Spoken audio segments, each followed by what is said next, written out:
So, very good morning, and also today is the Ambedkar Jayanti. So, paying respect to our great constitutional maker, Dr. Ambedkar, I am starting this class, and also the last day of our Bengali calendar. Today I just finished. Now I'll be quick because already you have got idea about the how to write if the question comes. What are the anterior? Enumerate the anterior abdominal muscles. Describe their origin, insertion, nerve supply, action. So, enumerate number 1, 2, 3, 4, 5, 6. External oblique, internal oblique, transversus abdominis, rectus abdominis and pyramidalis. Right? One by one, external oblique. Origin from the outer aspect and lower border of the কি বলেছি lower কতটা rib external oblique কতটা rib থেকে নেয় হ্যাঁ lower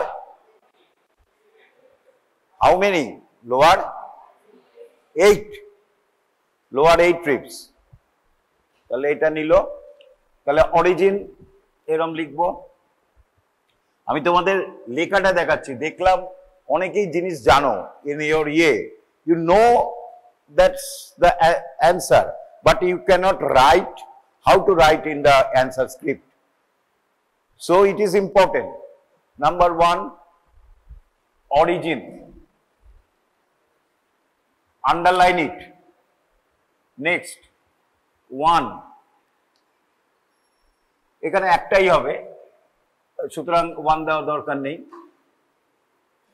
outer aspect and inner lower border of বা outer কথাটা বাজে external aspect lower border of lower 8 ribs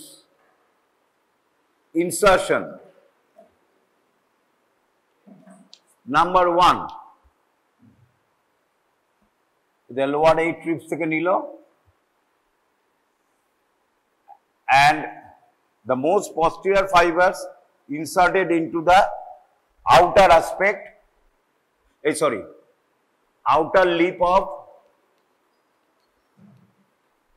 anterior 2/3 of ventral segment of the iliac crest. Number 2, as a muscle. So, it as a muscle.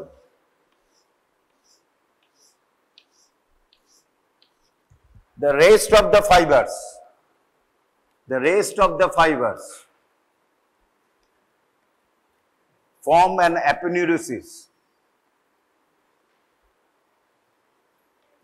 and known as aponeurosis of external oblique.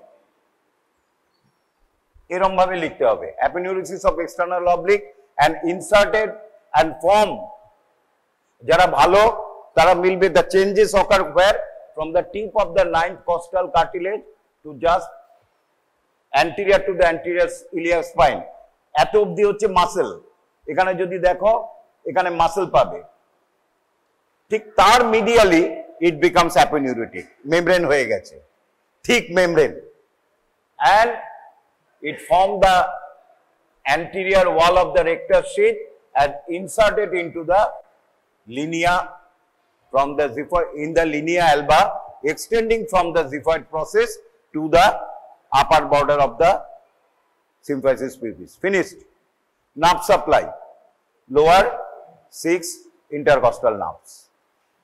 Action will be described in with other parts. Action লেখার এখানে দরকার নেই যেহেতু all the abdominal muscle গায়ে এবার বলো তোমরা পড়েছো এবার বলো ये কিভাবে লিখবে আগেই বলেছি external oblique origin from above inserted below internal oblique origin from below and inserted above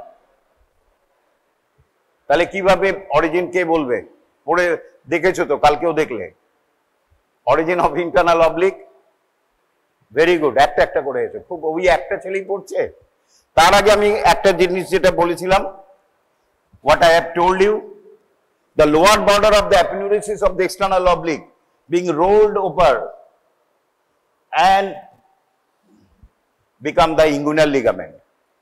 So inguinal ligament is nothing but a part of the external oblique aponeurosis. It is a part of the aponeurosis of the external oblique. Lower border rolled over in this fashion, so that it has got a anterior aspect and a posterior aspect. Just eram thick hoye jay na. Kalke dekhichilam the paper roll kore hoye jache. Jage ছেড়ে দাও. তাহলে insertion from below. কি বললে? In the lateral 2/3 of the inguinal ligament. এখানে তৈরি করে নাও বাড়িতে আর পড়তে হবে না lateral 2/3 of the inguinal ligament and inguinal ligament কোথায় করলাম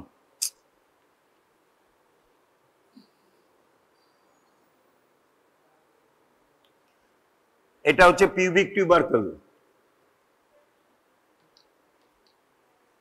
so lateral 2/3 of the inguinal ligament and anterior 2/3 of the intermediate area of the iliac crest. মনে আছে iliac crest ventral segment এর outer lip intermediate area and inner lip রয়েছে এ ঠিক এই জায়গাটা so তাহলে এখানে অরিজিন কিভাবে লিখবে এখানে একটা ছিল এখানে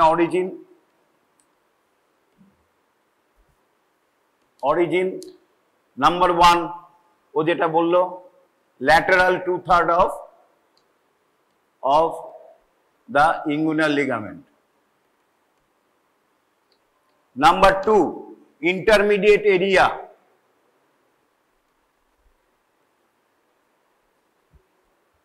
of the anterior 2/3.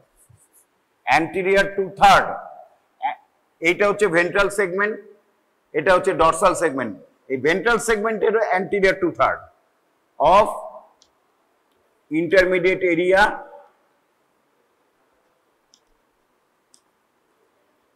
of the ventral segment of iliac crest.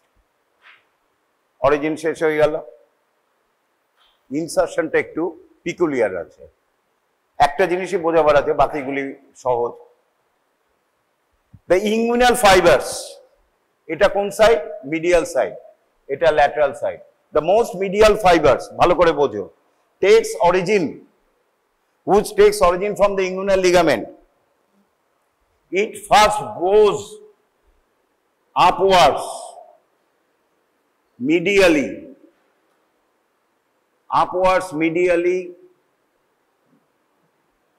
এরকম ভাবে যাচ্ছে ভালো করে পিকচারটা দেখো then it curves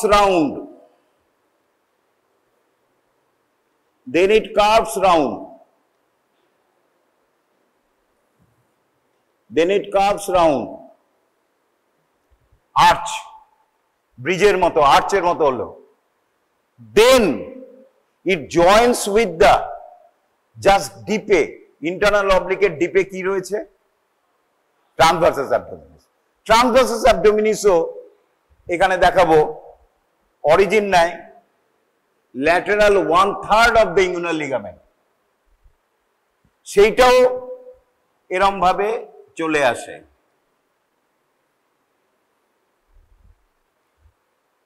then it joins এই জায়গাটায় এই যে এটা চলে এসেছিল এই জায়গাটায় it joins with the fibers of the transversus abdominis join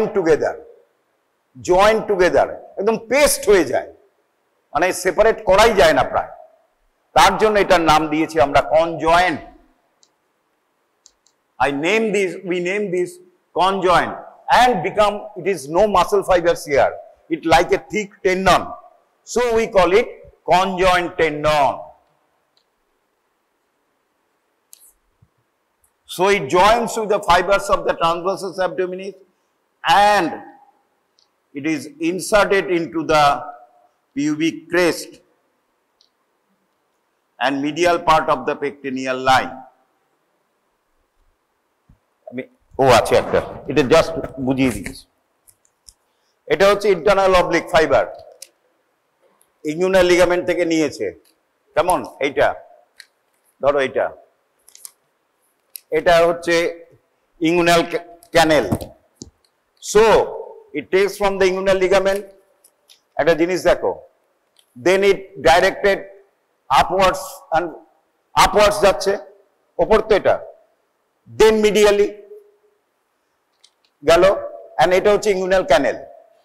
So it forms the anterior wall of the inguinal canal. ভালো করে দেখো, if it is the inguinal canal, it forms the anterior, দেখতে পাচ্ছ না? So it forms the inguinal canal, দেখতে পাচ্ছি? We cannot, because it forms the anterior wall. Then it arch upwards, then arch backwards in this fashion. So it forms a roof. দেখো এটা রুফও করছে, inguinal canal এ ছাদ করছে, roof, এটা তো inguinal canal বলেছি। So it forms a roof and then it goes downwards to form the posterior wall. বুঝতে পেরেছো? And here it joins with the similar fibers of the transversus abdominis, and this is the conjoint tendon, and this attaches the pecten pubis and medial part of the pectineal line. Clear hoyeche? How internal oblique forms the anterior wall, roof as well as the posterior wall of the inguinal canal. And এই কেন আগেই বলেছি, কি বলি আমি, nature একটা জিনিস শুধু মুধু দেবে না, nature does not spend a single thing do for nothing, always do something to have something. কি হয়েছে? ঠিক এইখানটাই আমরা বলেছিলাম there is a gap in the external oblique, এই জায়গাটায় কি গ্যাপটার নাম দিয়েছিলাম? what is the name? This triangular gap, lower border, কি নাম দিয়েছিলাম? কালকে বললাম দুটো ক্রাস রয়েছে, যেখান দিয়ে টেস্টিস স্পার্মাটিক কর্ড বেরিয়ে আসে। superficial inguinal ring, as there is a gap, there is a weakness. So whenever there is a gap, suppose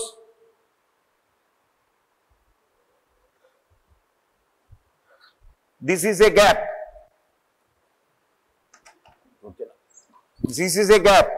superficial inguinal ring. So, and I did not notice it, the side bencher easily can go out from the class because there is a gap, weakness. But if we protect by another door, we cannot. And this protection is nothing but the conjoint tendon. Suppose it is the inguinal canal, this is the posterior wall. So this is the conjoint tendon, give protection to the inguinal ligament so that nothing comes out as a hernia through the superficial inguinal ring. Whenever we cough, there is an increased abdominal pressure, there is a chance of coming out of the abdominal contents through this ring into the scrotum. Even in the female, into the mons pubis, in the labia majors, though rare. So this conjoint tendon lies just posterior to the superficial inguinal ring to give support to the gap. হয়ে গেল, তাহলে এই conjoined tendon সম্বন্ধে idea হলো। তাহলে বাকি fibres গুলি very easy.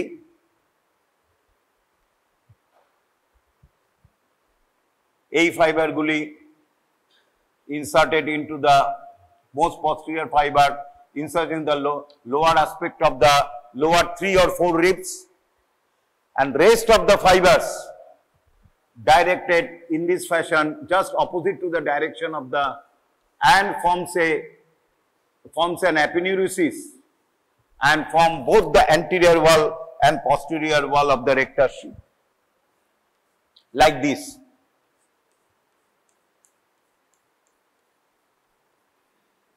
And inserted as in the linea alba.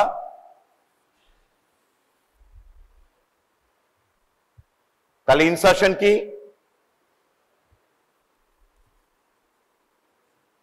The most medial, number one, most medial inguinal fibers arch upwards, goes upwards medially, then arch backwards to form the roof of the inguinal canal, then goes downwards again and join with the similar fiber of the transversus abdominis to form conjoint tendon and attach to the crest of the pubis and medial part, crest of the pubis and medial part of the pectinate line also. And rest of the fibers forms aponeurosis and form both anterior and posterior wall of the rectus sheath. Anterior and posterior wall of the rectus sheath. তাহলে এর তিনটে insertion হলো। The inguinal fibers form conjoint tendon. The most posterior fibers inserted into the lower 3 or 4 ribs, lower aspect, and the rest of the fibers form aponeurosis and form the rectus, anterior and posterior wall of the rectus sheath. হয়ে গেল? কোথায় গেল? আচ্ছা, last হচ্ছে ট্রান্সভার্সাস abdominis. এরকম ভাবে লিখতে হবে, গল্প করে নয়। Origin insertion. Transversus abdominis takes origin both from above and from below.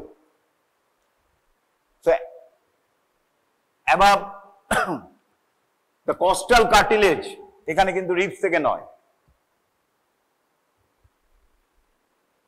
এখানে costal cartilage রয়েছে। Costal lower border of the costal cartilage of the lower 6 ribs.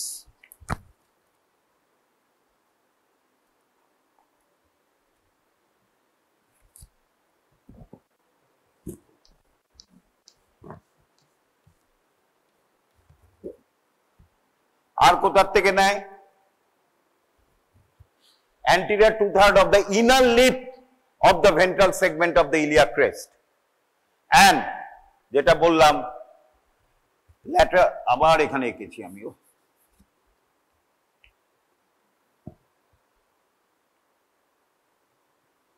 and lateral 1/3 of the inguinal ligament. তাহলে origin number 1, lower border of the lower 6 costal cartilage of the lower 6 ribs, number 1 as a muscle. Number 2, inner lip of the anterior 2/3 of the ventral segment of the iliac crest. Number 3, lateral 1/3 of the inguinal ligament. Insertion. Number 1, the most medial fibers, repeat, most medial fibers, এইবার ভালো করে শোনো, ওটা কিন্তু arch করে না। কেন arch করে না? কারণ এটা অলরেডি ইঙ্গুইনাল ক্যানেল এখান থেকে এতটা, মানে আর্চ করে না বলছি না, inguinal canal extends from this slightly, so it cannot form the anterior wall because সরে গেছে, এটা আরো laterally নিচ্ছে, it just simply arching in this fashion and join with the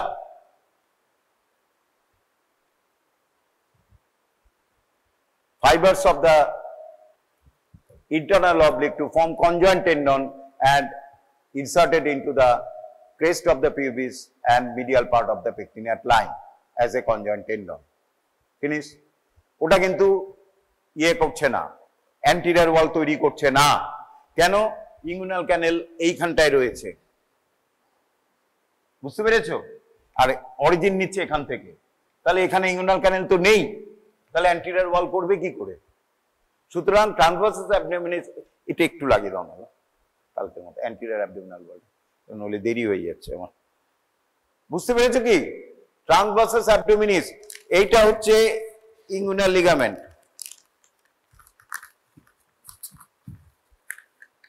কেমন? এটা inguinal canal, sorry inguinal canal, internal oblique origin নিচ্ছে এরম ভাবে, সুতরাং it forms the anterior wall, but transversus abdominis origin নিচ্ছে এখানে, তাহলে কি করে এটার অ্যান্টিরিয়র ওয়াল করবে? মোর ল্যাটারালি, আমি এই সাইডের বলছি, সুতরাং এটা করছে না। It forms slightly part of the roof and mainly as a conjoint tendon, it forms the posterior wall. বাকিগুলি easy. The rest of the fibers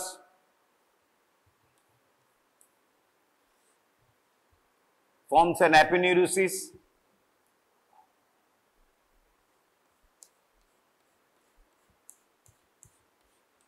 and help in the formation of the rectus sheath. শেষ হয়ে গেল। ও আরেকটা origin বলতে ভুলে গেছি, both internal and oblique and external oblique takes origin from a fascia, কালকে দেখিয়েছিলাম thoracolumbar fascia, এটা লিখে নাও, সব বইতেই আছে, thoracolumbar fascia, both external oblique and internal oblique takes origin from a fascia known as the thoracolumbar fascia. এরপরে হচ্ছে nerve supply, ভালো করে শোনো এটা। External oblique nerve supplies by the lower 6 intercostal nerves বা ventral rami of the lower 6 thoracic nerves, but internal oblique and transversus abdominis not only supplied by the lower 6 intercostal nerve, but it also supplied by the L1 ventral segment of the L1 nerve known as ilioinguinal nerve. শিখবে যখনই abdomen আসবে, তাহলে external অবলিকে কিন্তু ইলিওইঙ্গুনাল nerve supply করে না, ইলিওইঙ্গুনাল nerve supply করে না। Repeat করছি, এক্সটার্নাল অবলিককে L1 সেগমেন্ট থেকে যে নার্ভ আছে ইলিওইঙ্গুনাল নার্ভ, এই কথা বলবো, ইলিওইঙ্গুনাল নার্ভ সাপ্লাই করে না, মনে থাকবে। কিন্তু the lower 6 intercostal nerve supply both all the 3 flat muscle, external oblique, internal oblique, transversus abdominis, even the rectus abdominis also. Ilioinguinal nerve supply only the internal oblique and transversus abdominis muscle. So এইখানটায় যখন operation হয়, কালকে যেটা what I have told in last class, if we cut the ilioinguinal nerve, there is a weakness of the internal oblique and transversus abdominis leading to, may lead to, not leading to, may lead to hernia. And তাহলে এটা শেষ করছি। এবার rectus abdominis is a very important muscle. You know, it gives strength to the anterior wall and origin insertion is very easy. It takes origin, আমি আর আঁকছি না, দেরি হয়ে যাবে, কারণ rectus sheathটাই এটাই, এটা কোথায় বোঝাতে হবে। ও আরেকটা ব্যাপার আছে, জাস্ট ওয়ান থিং মোর, ভালো করে শোনো এটা। এইখানে কনজয়েন্ট টেন্ডন আছে, এখানে সুপারফিশিয়াল ইঙ্গুনাল রিং, তাই তো? and few fibers of the internal oblique, খুব ভালো করে শোনো, few fibers of the internal oblique, few fibers of the internal oblique, আমি এটা বড় করে আঁকছি এখানে,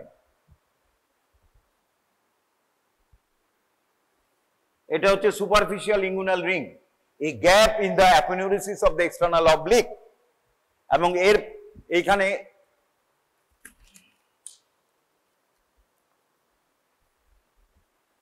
ইন্টারনাল অবলিক ফাইবারস গুলি পেছনের আর রয়েছে কনজয়েন্ট টেন্ডন, আর এখানে কিন্তু ফাইবারস,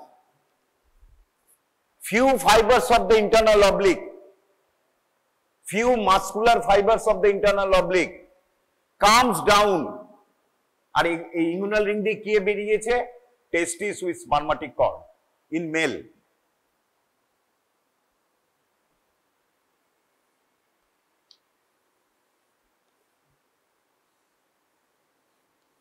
এটা স্পার্মাটিক কর্ড বলা হয়, এটা হচ্ছে টেস্টিস। Few fibers of the internal oblique comes out through the superficial inguinal ring and form a U-shaped loop-like fiber muscle and attach and goes back again to attach to the pubis, covering the anterior and lateral wall of the testes. এই দেখো, এটা হচ্ছে pubic, এটা হচ্ছে pubic crest, এটা symphysis pubis, sorry, এটা হচ্ছে symphysis pubis, এটা হচ্ছে pubic tubercle। তাহলে এই ফাইবারগুলি internal oblique comes in this fashion, loops, U-shaped loop, and go back again to be attached to the crest of the pubis, covering the testes. And this muscle is known as the cremaster muscle. This muscle is known as the cremaster muscle. In some book, so few fibers of the internal oblique muscle comes out through the superficial inguinal ring, goes down into the scrotum and loops back again, যেখান থেকে origin নিয়েছে সেইখানে চলে গেল আবার, and attached to the crest of the pubis. বুঝতে পারছো, crest of the pubis টা কিন্তু খুব ইম্পর্টেন্ট জায়গা, and this muscle known as the cremaster muscle. What's its action? তার আগে নার্ভ সাপ্লাই বলে দিই। There is a nerve, তোমরা শিখবে যখন লাম্বার প্লেক্সাস পড়বে, genitofemoral nerve, very important nerve.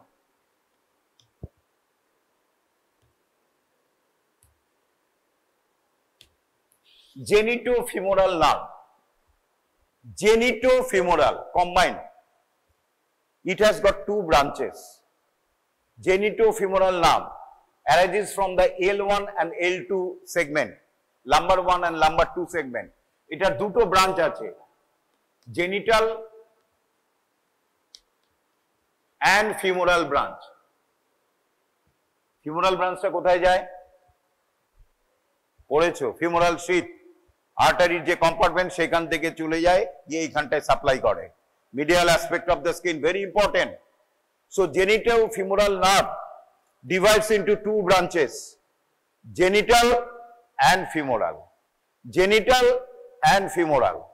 The femoral branch goes through the femoral sheath under the inguinal ligament and supply the medial aspect of the thigh, upper aspect of the medial aspect of the thigh. It is a purely sensory nerve. Genital branch, it supply this cremaster muscle. Genital branch supply the cremaster muscle, but genital branch actually carries the sympathetic fibers, means autonomic fibers, so that this cremaster muscle is under autonomic control. আমরা ইচ্ছে করলে পারবো না, যখন sympathetic stimulation হবে তখনই কাজ করবে। তাহলে ইম্পর্টেন্ট কি, ক্লিনিক্যাল ইম্পর্টেন্স কি? There is an reflex. ফিজিওলজিতে পড়েছো রিফ্লেক্স? হ্যাঁ, পড়া হয়েছে কি রিফ্লেক্স? আর হ্যাঁ, একটা রিফ্লেক্সের আজকে আমরা কি হয় এক মিনিট বলে নিই। এই reflex is a very important things to us. Suppose there is an pinprick in the leg. So and it is a very painful thing, or something very painful, fire, it touching your feet. Or then what's happened? This sensation carries to the brain, brain takes decision, withdraw. Immediately withdraw, so to save them, but it will take time. Time means not 1 minute or 1 second, fraction of a second, but this is dangerous. For example, in eye, something is coming to the eye, automatically you blink. But if it happens in such a fashion said it goes to the conjunctiva, eye, outer aspect, then goes to the brain take decision, close the eye, it takes even a fraction of second, but some time is needed. সেকেন্ডের কম, কিন্তু ততক্ষণে কিন্তু damage হয়ে যাবে। কিন্তু বুলেটের গতিতে আসছে হয়তো কোনো কিছু, একটা পোকা, ওই টাইমটার নেচার, তার জন্য টু প্রোটেক্ট ইট, নেচার কয়েকটা ডিসিশন স্পাইনাল কর্ডের উপরই ছেড়ে দিয়েছে। Will you take decision from you so that to save the time? Brain অবধি আর যেতে হচ্ছে না, সেটাই হচ্ছে রিফ্লেক্স। মানে সেন্টার, আমাদের সমস্ত কিছু সেন্টার ব্রেন, বাট রিফ্লেক্সের সেন্টার হচ্ছে স্পাইনাল কর্ডের স্পাইনাল কর্ড। যেমন এখানে যখন পেইন হচ্ছে, এখানে রিফ্লেক্স সেন্টার হচ্ছে L1 এর, L3 L4, সাথে সাথে নি জয়েন্ট অর্ডার করছে তুমি সরিয়ে দাও, ফ্লেক্স করে দাও।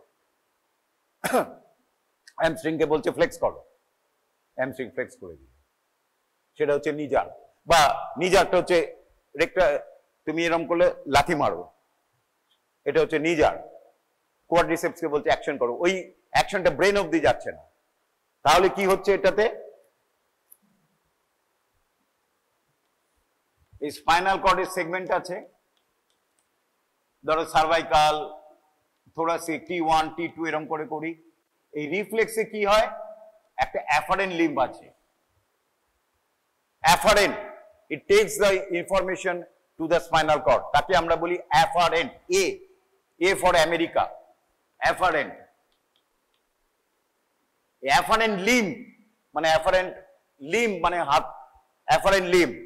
অ্যান্ড এইখানে ডিসিশনটা ধরো হচ্ছে, ধরো L1 সেগমেন্টে, এই সেন্টারটাকে বলছি আমরা রিফ্লেক্স সেন্টার, ব্রেন অবধি যাচ্ছে না। দেন রিফ্লেক্স সেন্টার অর্ডার দিচ্ছে আরেকটাকে, এটাকে বলি efferent limb, E for eagle, Egypt, efferent limb. সে তখন মাসলকে বলছে ডু ইট অ্যাকশন, এটাকেই বলছে রিফ্লেক্স। তাহলে রিফ্লেক্সের কি থাকছে, একটা অ্যাফারেন্ট লিম্ব, একটা সেন্টার, আর একটা রিফ্লেক্স ইফারেন্ট লিম্ব। সেন্টারটা হচ্ছে স্পাইনাল কর্ড, আর বাকি সব সেন্সেশন কিন্তু আমাদের ব্রেনে যায়। এই যে ও কথা বলছে আমি দেখছি, আমার ব্রেন কিন্তু বলছে, তারপর ভাবছি ছেড়ে দাও, ও বলছে বলুক, আমার দেরি হবে। হ্যাঁ, সুতরাং এগুলো হচ্ছে ব্রেনে যাচ্ছে, আর এটা হচ্ছে রিফ্লেক্স। এই ক্রিমেস্টার রিফ্লেক্সে we use the integrity of the, আমরা রিফ্লেক্সের ইম্পর্টেন্ট কি clinically, what is the importance of the clinical importance, that we can জাজ by reflex that whether in spinal cord this particular area is normal or not. Suppose nerve is normal, but if this spinal cord is not normal, so reflex will not be produced. Who will give the order? Similarly, suppose reflex center L3 is damaged. When you do knee jerk, no knee jerk is possible, so that we can assess a paralysis patient, the damage is involving the L3 segment of the spinal cord. So this is the importance. Bisects jerk doing C5 C6 segment. Similarly, this is the importance to doing the way haturi diye petacche doctor. Why? To initiate the reflex. If it is a normal, okay. If it is not normal, you search for any nervous disorder, neurological deficit or not, right? This is the reflex. And cremasteric reflex is very important, because there is a reflex, afferent limb, and this is known as the cremasteric reflex. Cremasteric reflex. Short note aste pare.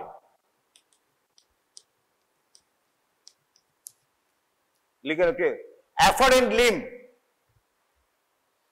femoral branch of the genitofemoral nerve.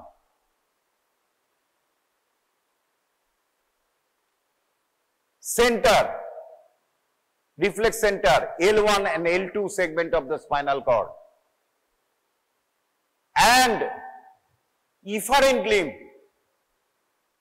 which supply the cremaster muscle, is the genital branch of the, আগেরটা কি বলেছিলাম, femoral branch, এটা হচ্ছে genital branch of the genitofemoral nerve.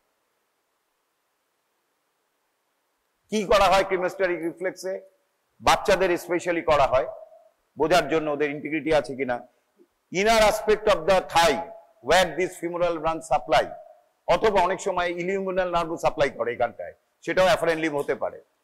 We stroke, fine stroke করি, sensation চলে গেল L1 এ, L1 বলছে something happening, you do it something, so it ordered the cremasteric muscle, you act, cremasteric muscle act করলে কি হয়, এই টেস্টিসটা পুলড আপ হয় এবং সুপারফিশিয়াল ইঙ্গুইনাল রিংটা বন্ধ হয়ে যায়,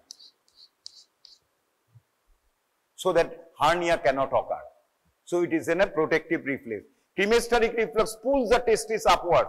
দেখবে আজকে তোমাদের যদি ছোট বাচ্চা থাকে বাড়িতে গিয়ে এখানটায় হালকা স্ট্রোক করবে, দেখবে টেস্টিসটা উপরে উঠে যাচ্ছে। যদি বাড়িতে যাবে যখন, if there is a small child, you just stroke by a cotton or something, you stroke the inner aspect of the thigh, you look, his testis is moving up, and this is the cremasteric reflex. If it is a normal, okay. If it is not normal, there is some damage either in the nerve or in the reflex center. So this is the importance of knowing this reflex. The important is the cremasteric reflex.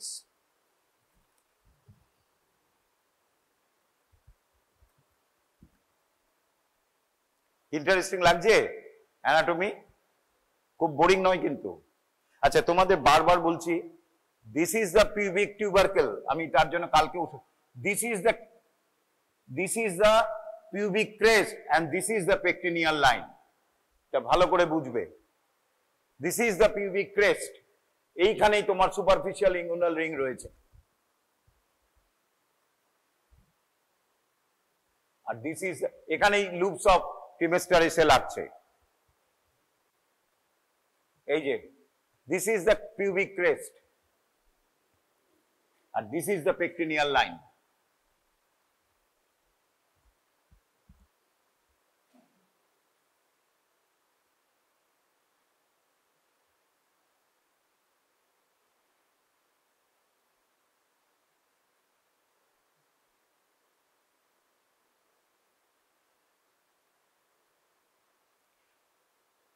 This is the, kalke je bolechhilam, lumbar hernia. Lumbar triangle is a triangle formed by the posterior border of the external oblique, anterior border of the latissimus dorsi, base is by the iliac crest, and floor is formed by the internal oblique.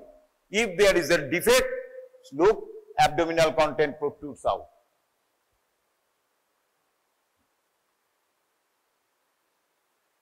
And this is the shape of the lacunar ligament. This is the lacunar ligament.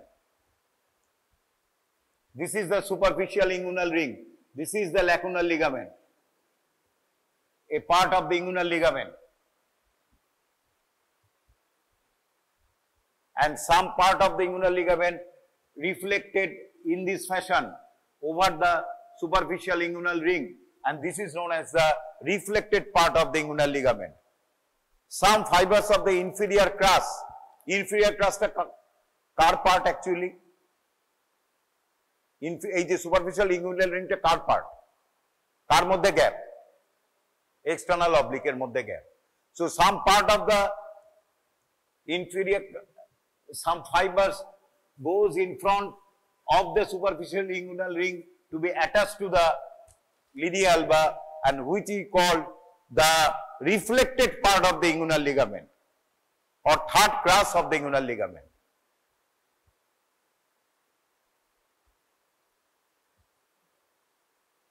This is the inguinal ligament and this is the lacunar ligament, and this is the ligament of Cooper.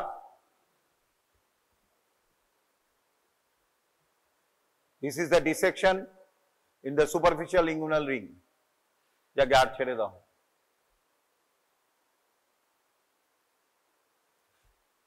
This is the cremasteric muscle, comes out from the internal oblique, forms a loop and attached to the pecten pubis, and it is supplied by the genital branch of the genitofemoral nerve, but it is involuntary, because though it's supplied by the genital branch of the genitofemoral nerve, it actually carries the fibers of the sympathetic fiber, autonomic fibers.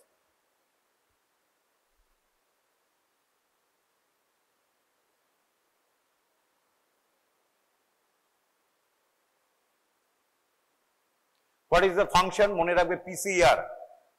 Function of the oblique muscle, polymerase chain reaction. PCR, protection, compression and retention. Protection, obviously বুঝতেই পারছো, হাতি অবধি তুলে নেই, it protects the abdominal viscera. Then the PC, compression.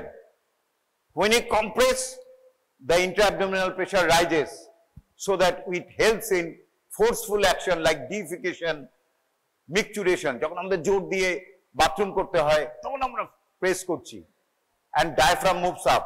So it also helps in physiology-তে পড়বে assisted কি জানো ভুলেই গেলাম, respiration. আর হচ্ছে retention. It helps in the retention of the viscera. Plus there is a other action also, এবং পরীক্ষায় সবাই ভুলে যায় এটা কি, these anterior abdominal muscles, transversus abdominis, rectus abdominis, external oblique, internal oblique, causes flexion of the lumbar vertebra. When acts both, দুটো সাইডেরই act করছে, তখন flexion of the lumbar vertebra, flexion of the trunk.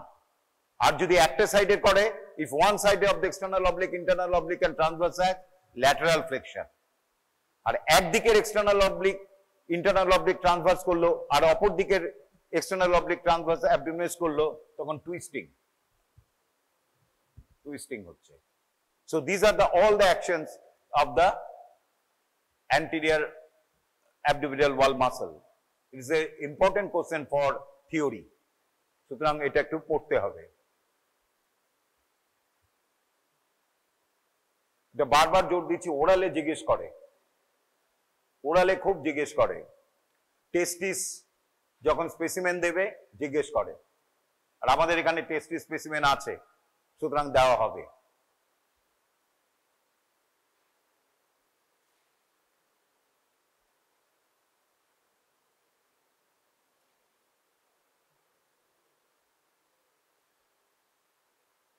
আচ্ছা, তোমার rectus abdominis, rectus শীত হয়ে গেছে তো? হ্যাঁ, নিউ থিওরি, ওল্ড থিওরি? হ্যাঁ, আমি তাহলে ইগুনাল লিগামেন্টে চলে যাচ্ছি, ইগুনাল ক্যানেলে। রেক্টাস শীত হয়ে গেছে তো? ওল্ড নিউ থিওরি কি? What is the new theory? Bilaminar theory. এটা লিখতে হবে পরীক্ষায়। ওল্ড থিওরি লিখলে এখন চলবে না।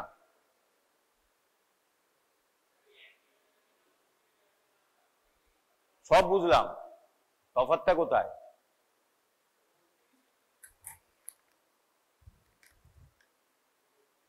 আচ্ছা, একজন বলো কোন, তোমরা কি জানো তো? তাহলে আমি চলে যাব, নইলে দেরি হয়ে যাচ্ছে, আমাকে রিপিট করতে হলো এই class.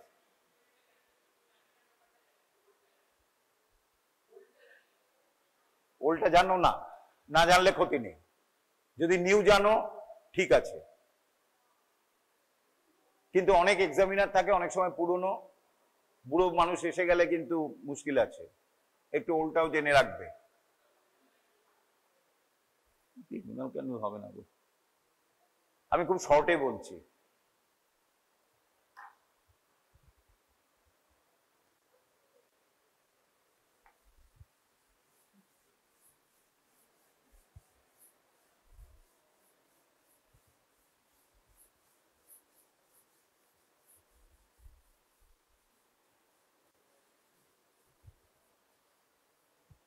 Rectus sheath is an aponeurotic sheath.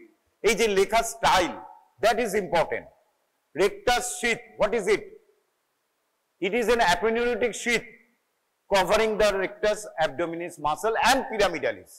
Pyramidalis অনেকে বাদ দিয়ে দেয়। Pyramidalis is a small muscle present in the lower part of the abdomen, takes origin from the medial part of the symphysis pubis and inserted into the linea alba and supplied by the subcostal nerve. ছেড়ে দাও, আমি আর details জানি। তাহলে it is an aponeurotic sheath which covers the rectus abdominis muscle and pyramidalis along with neurovascular structures. শুধু rectus শীথে muscle থাকে তাই নয়, রেক্টাস শীথে আর কি থাকে? Arteries, superior epigastric artery, inferior epigastric artery. আর কি থাকে? Veins, superior epigastric vein, inferior epigastric vein. আর কি থাকে? Lower 5 to 6 intercostal nerves and subcostal nerve. তাহলে এইগুলি বলতে হবে, শুধু রেক্টাস অ্যাবডোমিনালিস মাসল বললে হবে না। Rectus abdominalis extend from the symphysis pubis to the insertion কোথায়? 5th, 6th, 7th costal cartilage and the xiphoid process. এটা মনে রাখবে। আমি অত ডিটেইলস আর করছি না।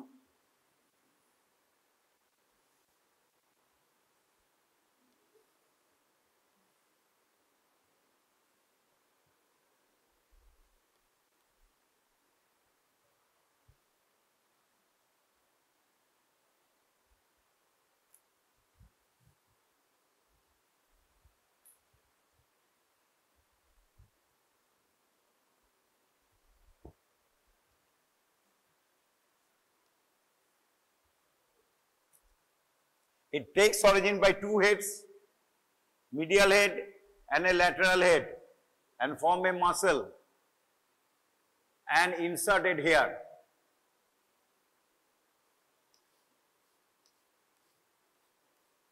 And also the xiphoid process. So this is the right rectus abdominis and this is the left rectus abdominis.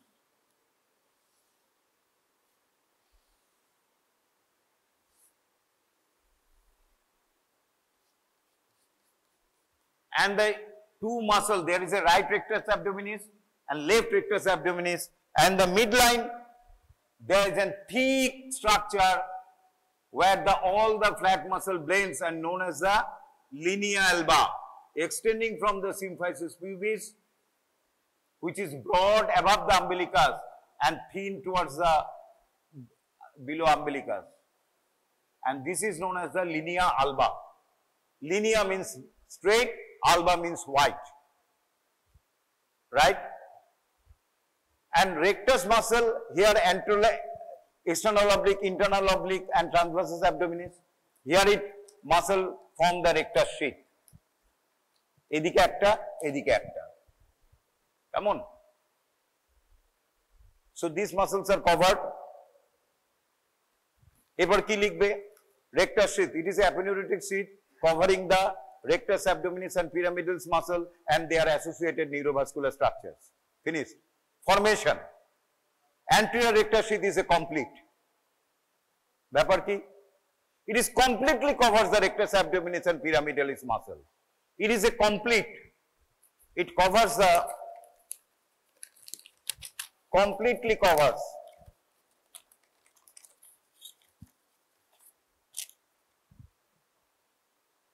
So it is a complete, but posterior rectus sheath is an incomplete.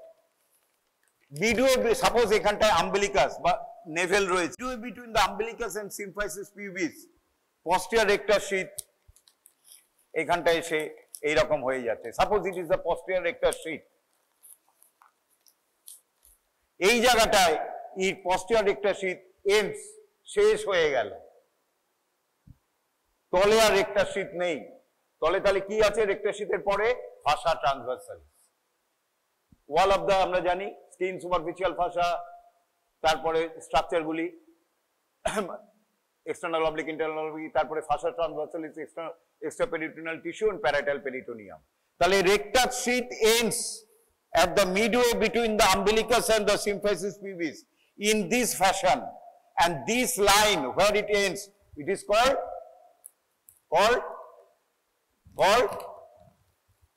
কি বললে? Arcuate line. জীবনে ভুলো না, এটা সার্জারিতে লাগবে। Arcuate line, arcuate line. So posterior wall is incomplete. সুতরাং লেখো, যদি গল্প লেখো নম্বর পাবে না। Formation, anterior wall complete, posterior wall incomplete. It ends at the level of midway between the umbilicus and the symphysis pubis in an arch fashion, and this arch line is known as the arcuate line. Arcuate means arch. Lateral border of the eke ki bole? Lateral border of the rectus je ekhane dekha jay muscular linea semicircularis. Linea terminalis kothay ache?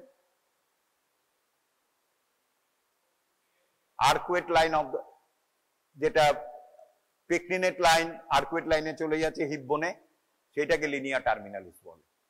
যাকে ছেড়ে দাও। এরপরে old theory হচ্ছে কি, এই দুটো কিন্তু দুটোর ক্ষেত্রেই সত্যি।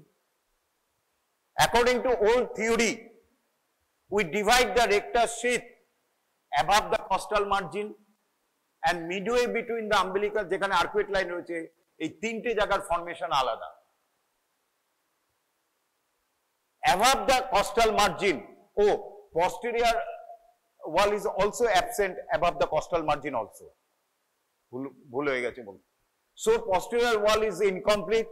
It only present, অত বারবার absent না লিখে, it only present from the costal margin up to the midway between the umbilicus and the কি বললাম symphysis pubis, ওইটুকুনি জায়গাতে রয়েছে posterior wall, উপরেও অ্যাবসেন্ট নিচেও অ্যাবসেন্ট। তাহলে তাহলে আমরা তিনটে ভাগে ভাগ করছি, এইটুকুনি রেক্টাস sheath, এইটুকুনি রেক্টাস sheath, আর এইটুকুনি। এটা কোন লেভেল? এটা কোন জায়গাটা? Midway between the umbilicus and the symphysis pubis, এইখানটায়। সবাই হাত দাও এখানে। এই যে এই জায়গাটায় একরকম, আর এই বড় জায়গাটা হচ্ছে একরকম। তাহলে অ্যাভাব দা, তাহলে ওল্ড থিওরি। এরপরে এটাকে ট্রান্সভার্স সেকশন করলে বুঝতে সুবিধা হবে, ক্রস সেকশন। আমি একটা দিকে রাখছি, টাইম চলে যায়। This is the rectus abdominis muscle, উপরে রাখি।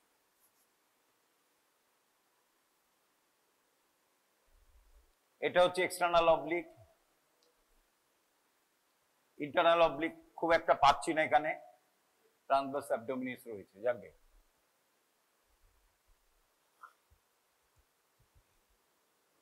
above the costal margin, the rectus sheath anterior wall is only present, no posterior wall is present, because rectus directly rests on the cartilage. So anterior wall is formed by only the lamina of the external oblique, only by the external oblique, and posteriorly it rests on the 5th, 6th and 7th cartilage.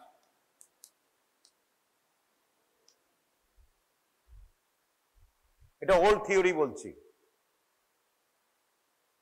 Clear? অ্যাভাব the coastal margin, এই জায়গাটায় এখানেও rectus abdominis আছে, sheath আছে, but it is only anterior wall. Posterior wall, it rests on the cartilage. Anterior wall কে formation করছে? Only external oblique, আর কেউ নয়। No internal, no transversus. আর মূল জায়গাটা, এতটা জায়গায় হচ্ছে আসল রেক্টাস sheath। সেইখানে কি কি রয়েছে?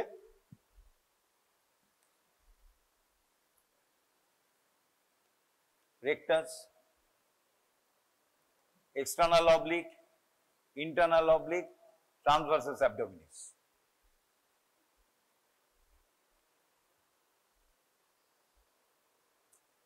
External oblique form the anterior wall, and most important is the beauty of this old theory. The internal oblique splits into two lamella. Internal oblique splits into two lamella. One lamella goes in front, another lamella goes behind, and ultimately they join in the symphysis pubis, linea alba. And transversus abdominis only from the posterior lamella.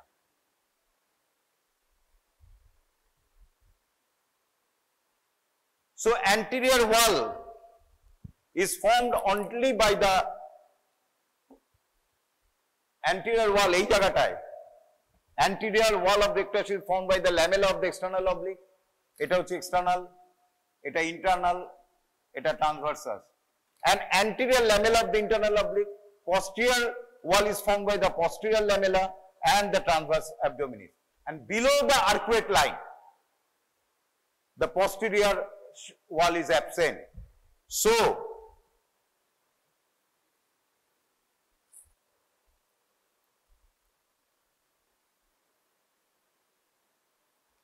all the layers goes in front.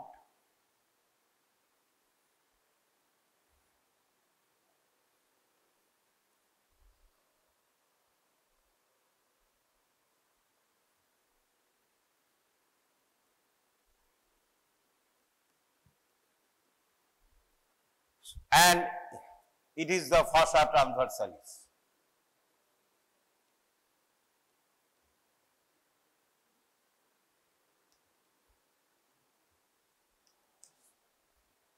This is the old theory.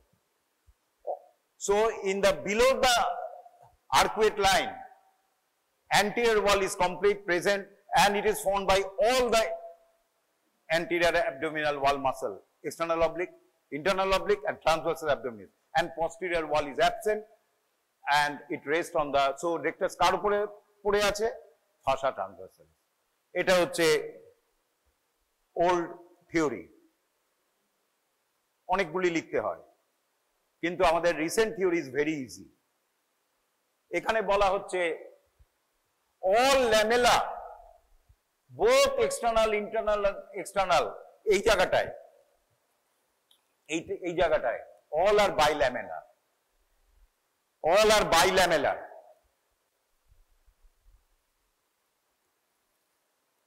External অবলিকও দুটো lamella, transverse অ্যাবডোমিনিসও দুটো lamella. So এখানে কি ছিল আগে, only two layers, external oblique and internal অবলিকের anterior lamella. এইখানে বলা হচ্ছে all are three layers. External অবলিকের দুটো ল্যামেলা, এটা হচ্ছে এক্সটার্নাল অবলিকের 1, 2, এটা হচ্ছে ইন্টারনাল অবলিকের 1, এটা হচ্ছে ইন্টারনাল অবলিকের 2, এটা ট্রান্সভার্সাস অ্যাবডোমিনিসের 1 অ্যান্ড ট্রান্সভার্সাস অ্যাবডোমিনিসের 2। ভেরি ইজি, এইটুকুনি লিখতে হবে। অ্যাভাব same thing, it is formed by the only external oblique and below all bilamella comes in front, so it is almost 6 layers. So this is the old and theory, দুটোই একটু একটু পড়ে যাবে, rectus sheath আর কন্টেন্টসটা ভালো করে পড়বে। Thank you very much. Next বুধবারে তোমাদের very important clinical aspect of the inguinal ligament পড়াবো, মেইনলি সার্জিক্যাল ক্লাসই হবে ওটা। Is there anyone who has not heard about diabetes, high blood sugar? Is there anyone in the class? Everybody has heard. So this is commonly known as raised blood sugar disease. It's a very big subject. I would say that the first case was reported sometime in 400 to 600 BC in Ayurveda, in the name as Madhumeha. Madhu means honey and meha means urine or diseases related to urine. So basically, urine contains sugar. Now, over the years, extensive researches have been taken place, and you will not believe the amount of research work which has been done on diabetes. If we collect it together, perhaps this hall will be full, which nobody will be able to digest in one's lifetime. The disease is very common, but it is a poorly understood disease. That's why still diabetes is not curable. What I will say in just another 1 hour is just like a drop in the ocean of diabetes, and you will be learning the first step of walking only. So, you will be conversant with some of the terminologies. Each and every terminology will take one day full lecture. It will not be covered. So, over last 32 years after my MBA, I have done blood sugar itself only of more than 10 lakhs samples. And I have seen a wide variety of reports. Those which are described in the books doesn't match with the real practice. But that is not this is not the forum where I must discuss all those things. This you will learn in your clinical practice. Wherever you are, whatever you do, if you have any doubt, keep in touch with me on blood sugar. Since I have done extensively on blood sugar, I have some published work also. I can try to help you with some way or other. So, with this, I would start diabetes mellitus. The term diabetes, which means to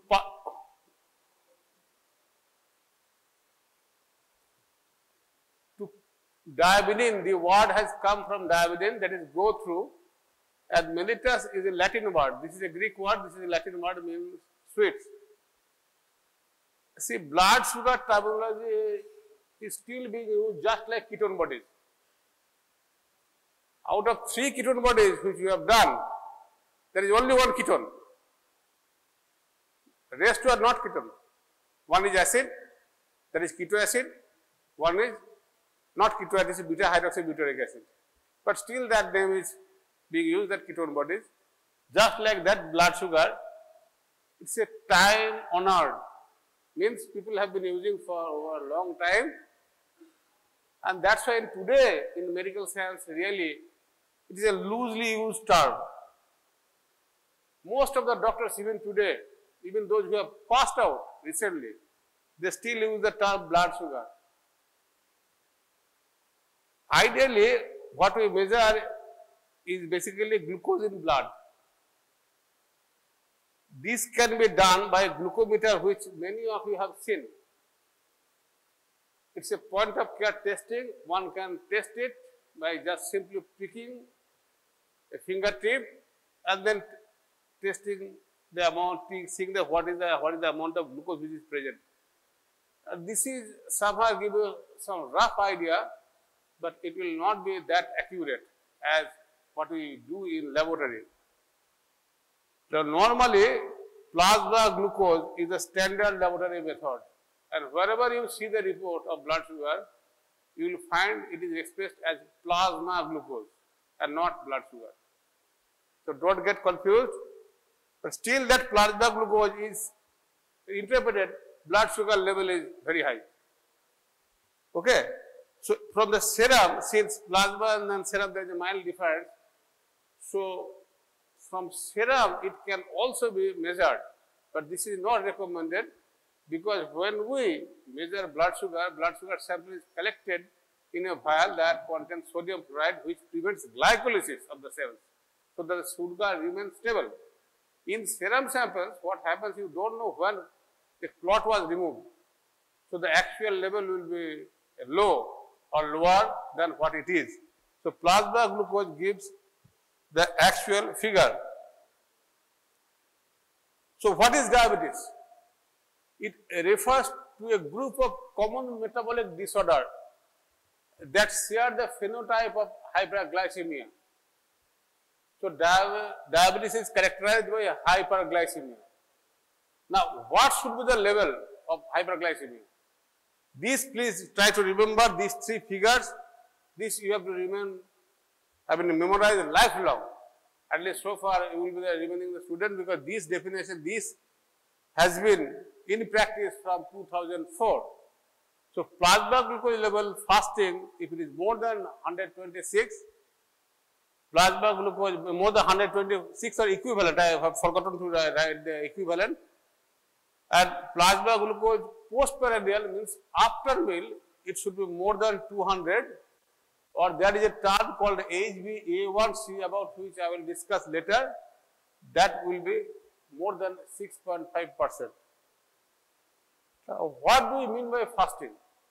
Usually 12 hours, but there must not be any calorie intake for at least 8 hours. How much glucose is to be taken? That has been decided that 1.75 grams per kg body weight up to a maximum 75 grams. So after 75 glucose, taking glucose in a glass of water, if you measure blood sugar at 2 hours, if the value is more than 200, then it is diabetes. In any of the three,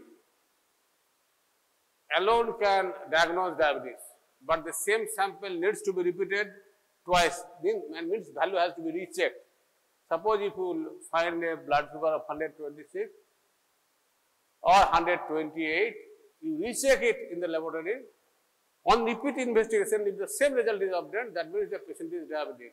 Now, if you do a repeat investigation, if the patient takes a less amount of carbohydrate, the figure on the preceding night, the figure will be low, and that will give a wrong result. That previous day report was wrong. So there is a big classification of WHO and there is a big classification in the book. Don't try to remember all these things, you will be really puzzled.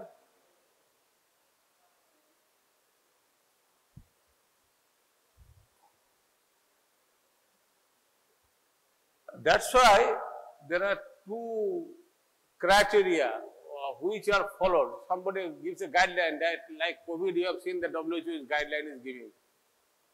So there are two, I mean, when we were MBBS students, sometime in 1980 to 85, World Health Organization figure was accepted.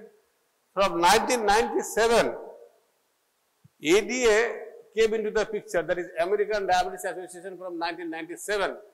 And every year in the month of January, they publish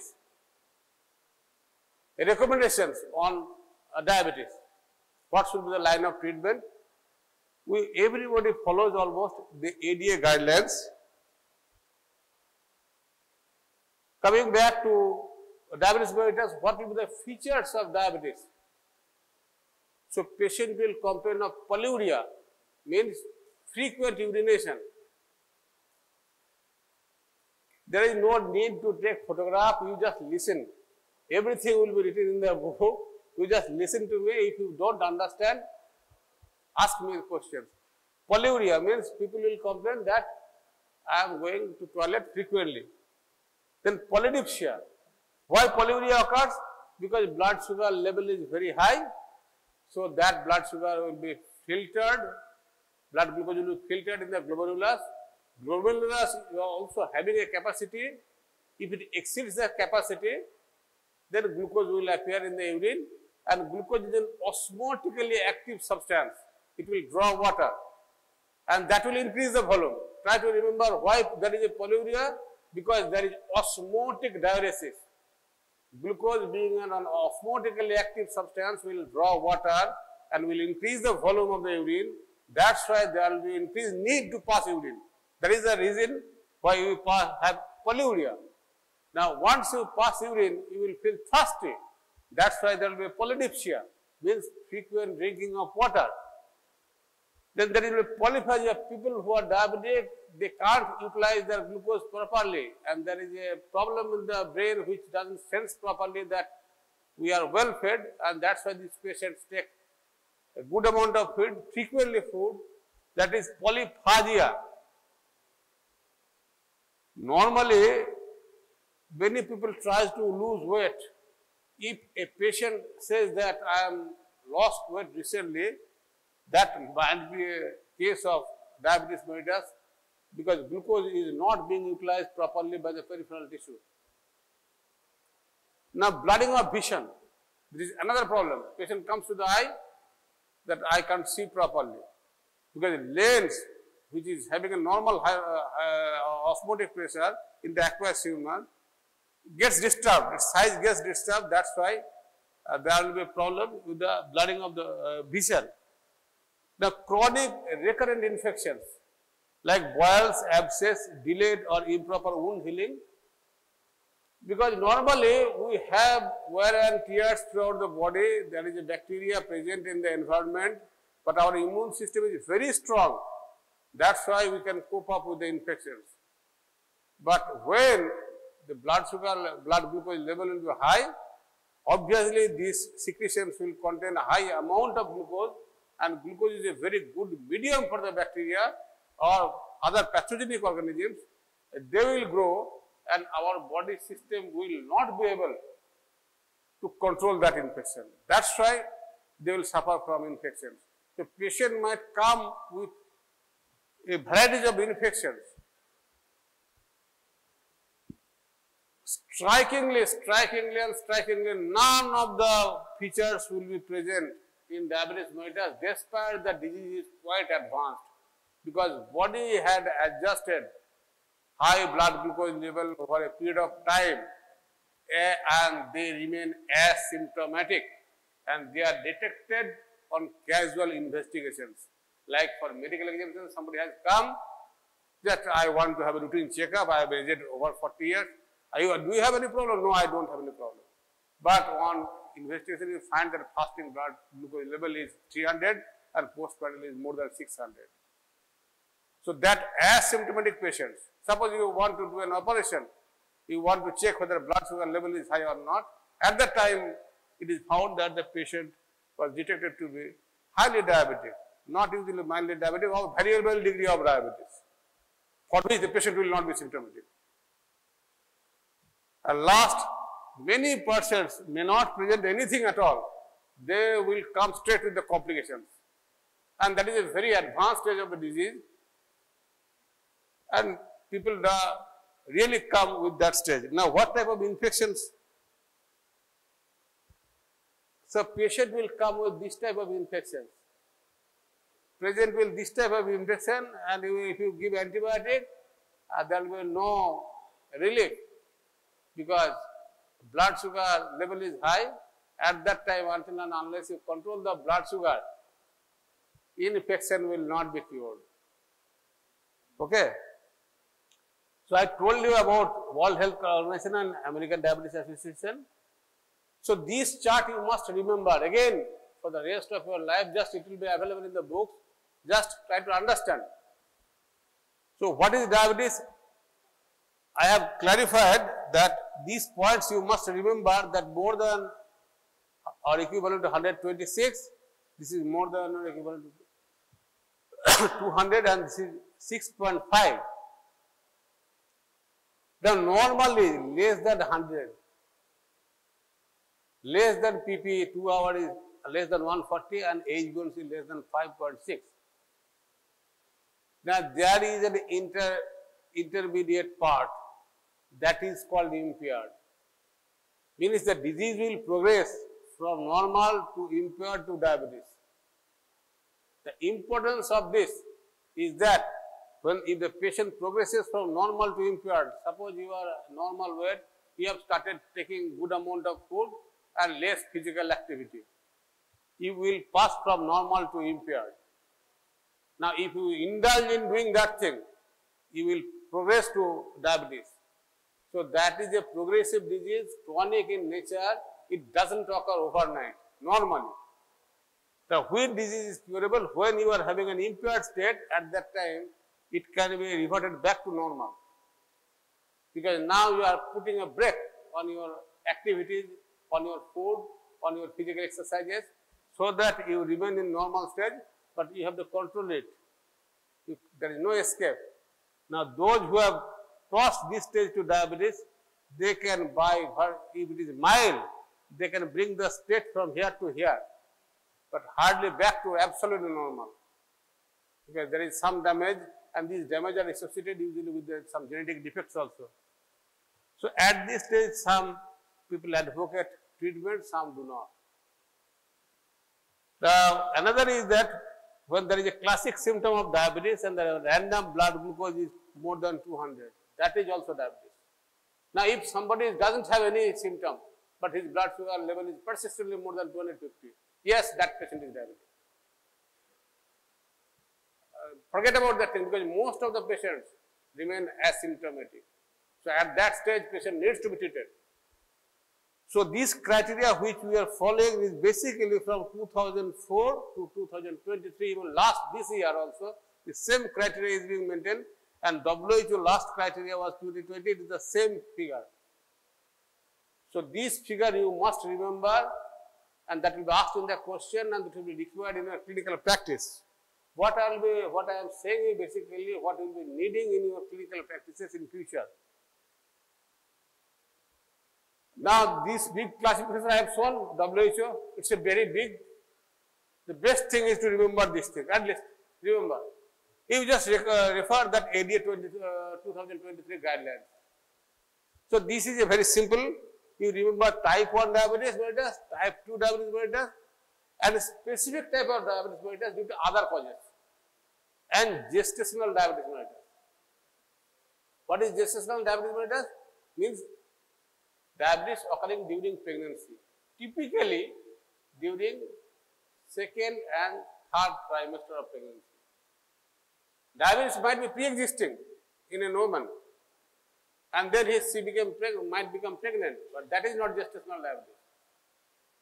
Gestational diabetes can revert back to normal, but remember that pregnancy is a stressful condition.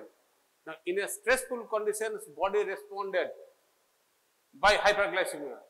That means that patient, that individual is at high risk to develop diabetes until and unless she takes care of her, particularly her physical activities, body weight and other things. She is very much prone to develop diabetes in future and do develop. There are many examples. What happened? I have developed diabetes, that thereafter I have checked my blood sugar, it was normal, so no problem, let me do whatever I used to do. She will slowly progress from that. That's basically a challenge test. So pregnancy is a stressful condition during that time, it has occurred. So just briefly I am describing what, don't please try to talk in between, then you will lose concentration, you will not be able to follow it up. Don't take photograph, you will get it in the book, please listen. Everything is available in the book, try to understand. Try to understand, nothing is great, whatever is required I will tell you. That chart is very important. Have you noted all the chart? That chart is very important, that chart you have to remember. So type 1 diabetes is there is autoimmune beta cell destruction usually leading to absolute deficiency of insulin. So it's a progressive again, but it is a very fast procedure and there will be no insulin. So you need to treat the patients with insulin. So there is a type 2 diabetes mellitus, that is non-autoimmune progressive loss of adequate beta cell insulin secretion, insulin resistance, and metabolic symptom. Basic problem in diabetes, the basic difference is there is an absolute deficiency of insulin, and the main problem here is insulin resistance. What is insulin resistance? Insulin is there, but insulin is not functioning properly. Insulin can't exert the action properly, so there will be a higher level of insulin even, but that insulin will fail to exert its desired effect on the cell. Now, there are specific type of diabetes due to other causes, that is monogenic diabetes syndrome, that is neonatal diabetes, maturity onset diabetes of the young, diseases of the exocrine pancreas, that is cystic fibrosis or pancreatitis, drugs or chemical induced paralysis, that is glucocorticoids. Steroids are frequently used. So that steroid can cause diabetes for the time being, so long you are treating. So during glucocorticosteroid administration, if somebody tries to evaluate a patient, he will be detected falsely as diabetic, not true diabetic. But on withdrawal of steroid, the patient will come back to normal. Gestational diabetes mellitus, try to remember this thing, that diabetes diagnosed during second and trimester of pregnancy, that was not clearly over during prior to gestation. Before pregnancy there was no diabetes, but during the time of evaluation at each trimester, that means each 3 months interval, it was detected that the patient was having a diabetes. Now, the basic difference between the type 1 and type 1 is basically beta cell destruction, that is by cytotoxic T cells bearing CD8 protein on the cell membrane, and there is less insulin production. And type 2 is basically insulin resistance, as I told you earlier, and that is beta cell dysfunction also. So circulating insulin level is deficient. So this is normal or slightly elevated because insulin resistance is there, means body is trying to overcome that thing. So it is trying to produce more insulin, but that insulin will not be effective. Can you hear? Hello? Hello, what are you doing? Hello, I am asking you. What are you doing if you don't remain attentive? These are the questions which will be asked in the examination. You will fare miserably, and that's what I have seen also. Insulin level will be deficient, and it will be normal or slightly inflated. The onset is relatively faster in type 1. As I told you, and for type 2, it takes time to develop. That's why these are the patients who are detected in the older age, more than 40, 50 years of age. But these are early childhood.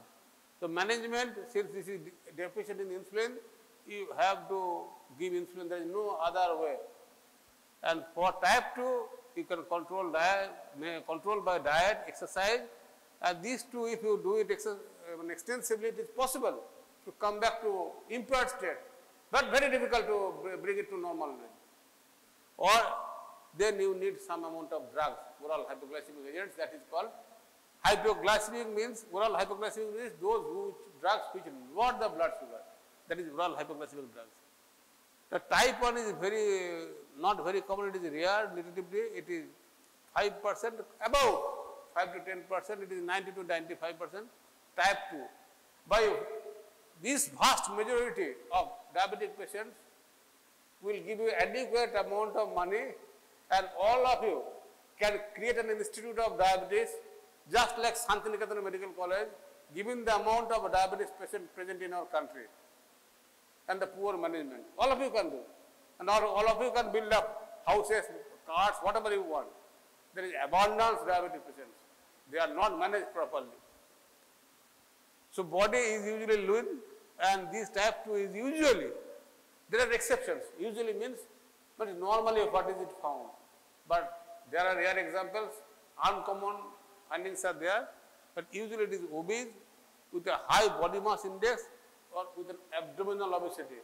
The truncal obesity is very common in India. You have seen the Ganesh type of appearance in many of the patients. That patients are very prone to diabetes mellitus. Now earlier when we were students, MBBS, even MD students, this type 1 diabetes used to call insulin dependent because they are dependent on insulin. That's why this term was there. And this is non-insulin dependent diabetes mellitus because they don't require insulin.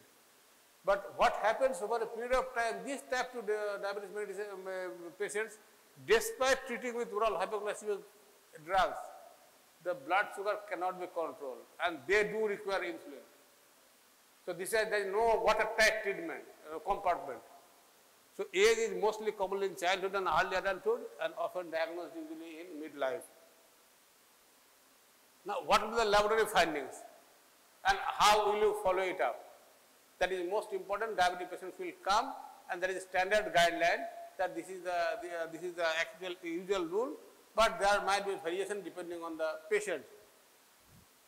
Of course, as I told you that plasma glucose, fasting PP and hemoglobin A1C will be increased, and these investigations are usually reported at 3 months interval.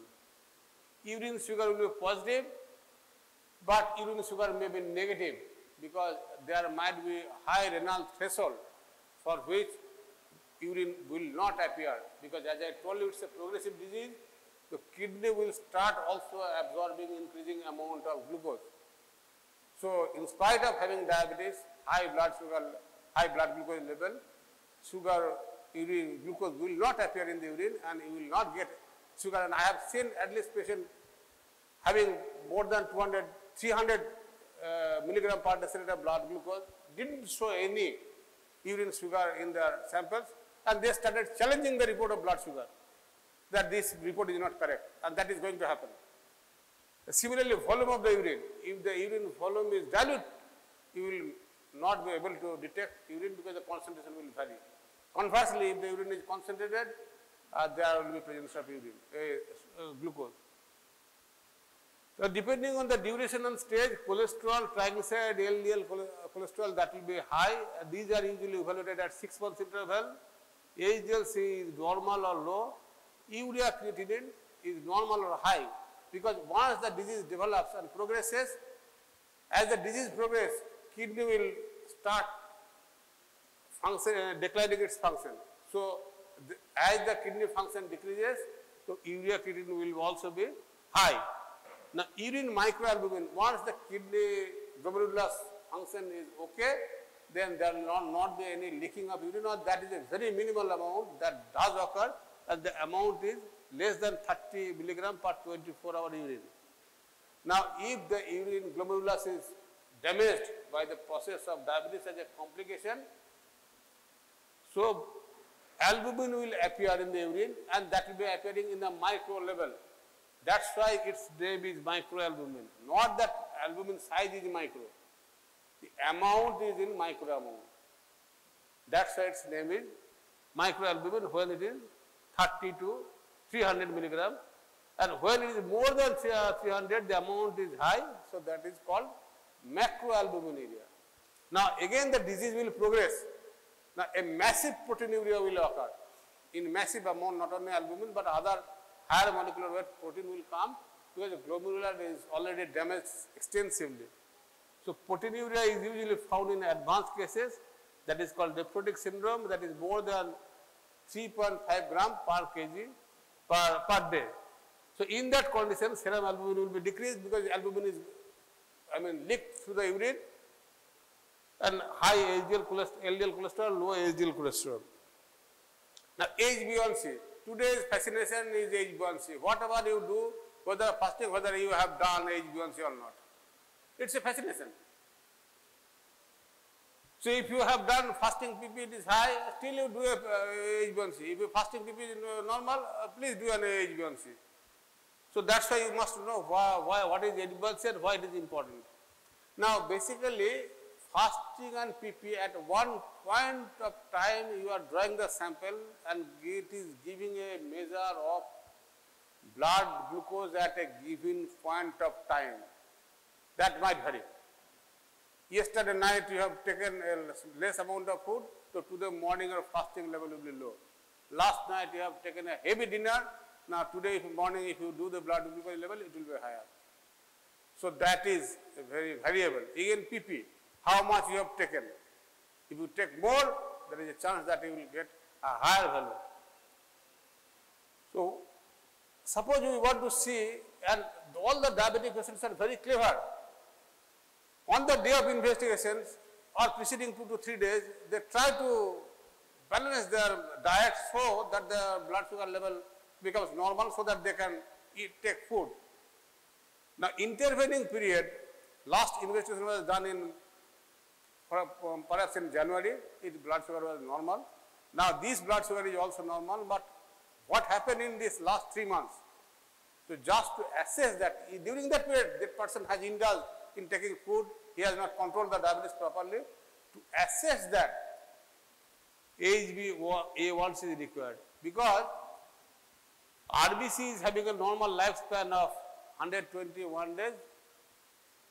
Blood sugar gets glycated, blood glucose gets glycated with hemoglobin, and that's a measure of glycation. Glycation occurs, it's non-enzymatically, but enzymatically when it is formed, it is called glycosylation. Please try to remember this thing. This might come as a MCQ even at PG entrance level. So depending on the blood glucose level, alpha amino group of N-valine moiety of beta chain of hemoglobin is non-enzymatically glycated. At what position, what chain, these are the things which will be asked. So that forms skip base. What is skip base I am discussing. So that once this is formed, an reversible form, initial reversible form is formed, that is albumine. That depends on ambient blood glucose concentration.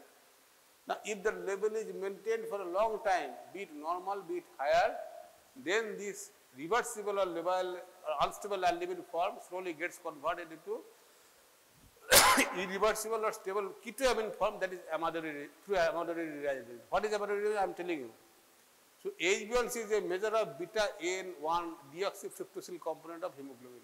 These are the points which you must remember, because this will be asked in some form or other during your MBBS, MD examinations, even during entrance examinations. So normally, just like glucometer, this HbA1c meter is available also. HbA1c can be measured, but that doesn't give a correct value. So reference method is HPLC, high performance liquid chromatography, which is done by the laboratory. Now skip base, I told you it forms a skip base, that is reversible form. The skip base is a gel structure, that is R2C. NR, it's considered a subclass of imines, the compounds having a carbon-nitrogen double bond. Carbon-nitrogen double bond. Now amidary rearrangement, what I told, that albumin form of gets converted to ketamine form. So basically conversion of N-glycoside of aldose to N-glycoside of the corresponding ketone. Nothing more than that. Now this is chemistry. This you must remember again. Again, this will be, you will be required to remember throughout the rest of your life. This D-glucose gets this beta chain N-terminal amino group that gets attached, and that forms a skip base, that is aldehyde glucose to aldehyde skip base. And again, if it is allowed, this is a reversible step, but this is an irreversible step. It forms to ketamine form, and that is what we are measuring. 95% of hemoglobin, and out of HbA1, 80%, 5% is HbA1c. So it is present in the maximum amount. That's why HbA1c is better, not HbA1b or A. So most of the molecules and maximum amount is available. That is the reason why we consider HbA1c. Now there is a formula by which the average blood glucose level in the last 4 months, 3 to 4 months or 10 to 12 weeks, you can calculate by looking at this HbA1c level. Now this has to be done very correctly, and that's why laboratory method is required. Now if the HbA1c is 6%, that means average plasma glucose concentration of the last 10 to 12 weeks was 126. Now you go on adding either 28 to 29, and there are two positions you can remember, 7, 10. 126, you add on 7 and 10, 28, corresponding figure, up to 12 you will get an average plasma glucose concentration, and that you will remember, you will be requiring to remember. If a patient is having 10% blood sugar, 10%, what is the percentage? Sir, 10%. Immediately, so that means this blood sugar is continuously maintaining at a very high level, the patient needs treatment. So what is the current value? Current value of fasting is 92 and PP is only 130.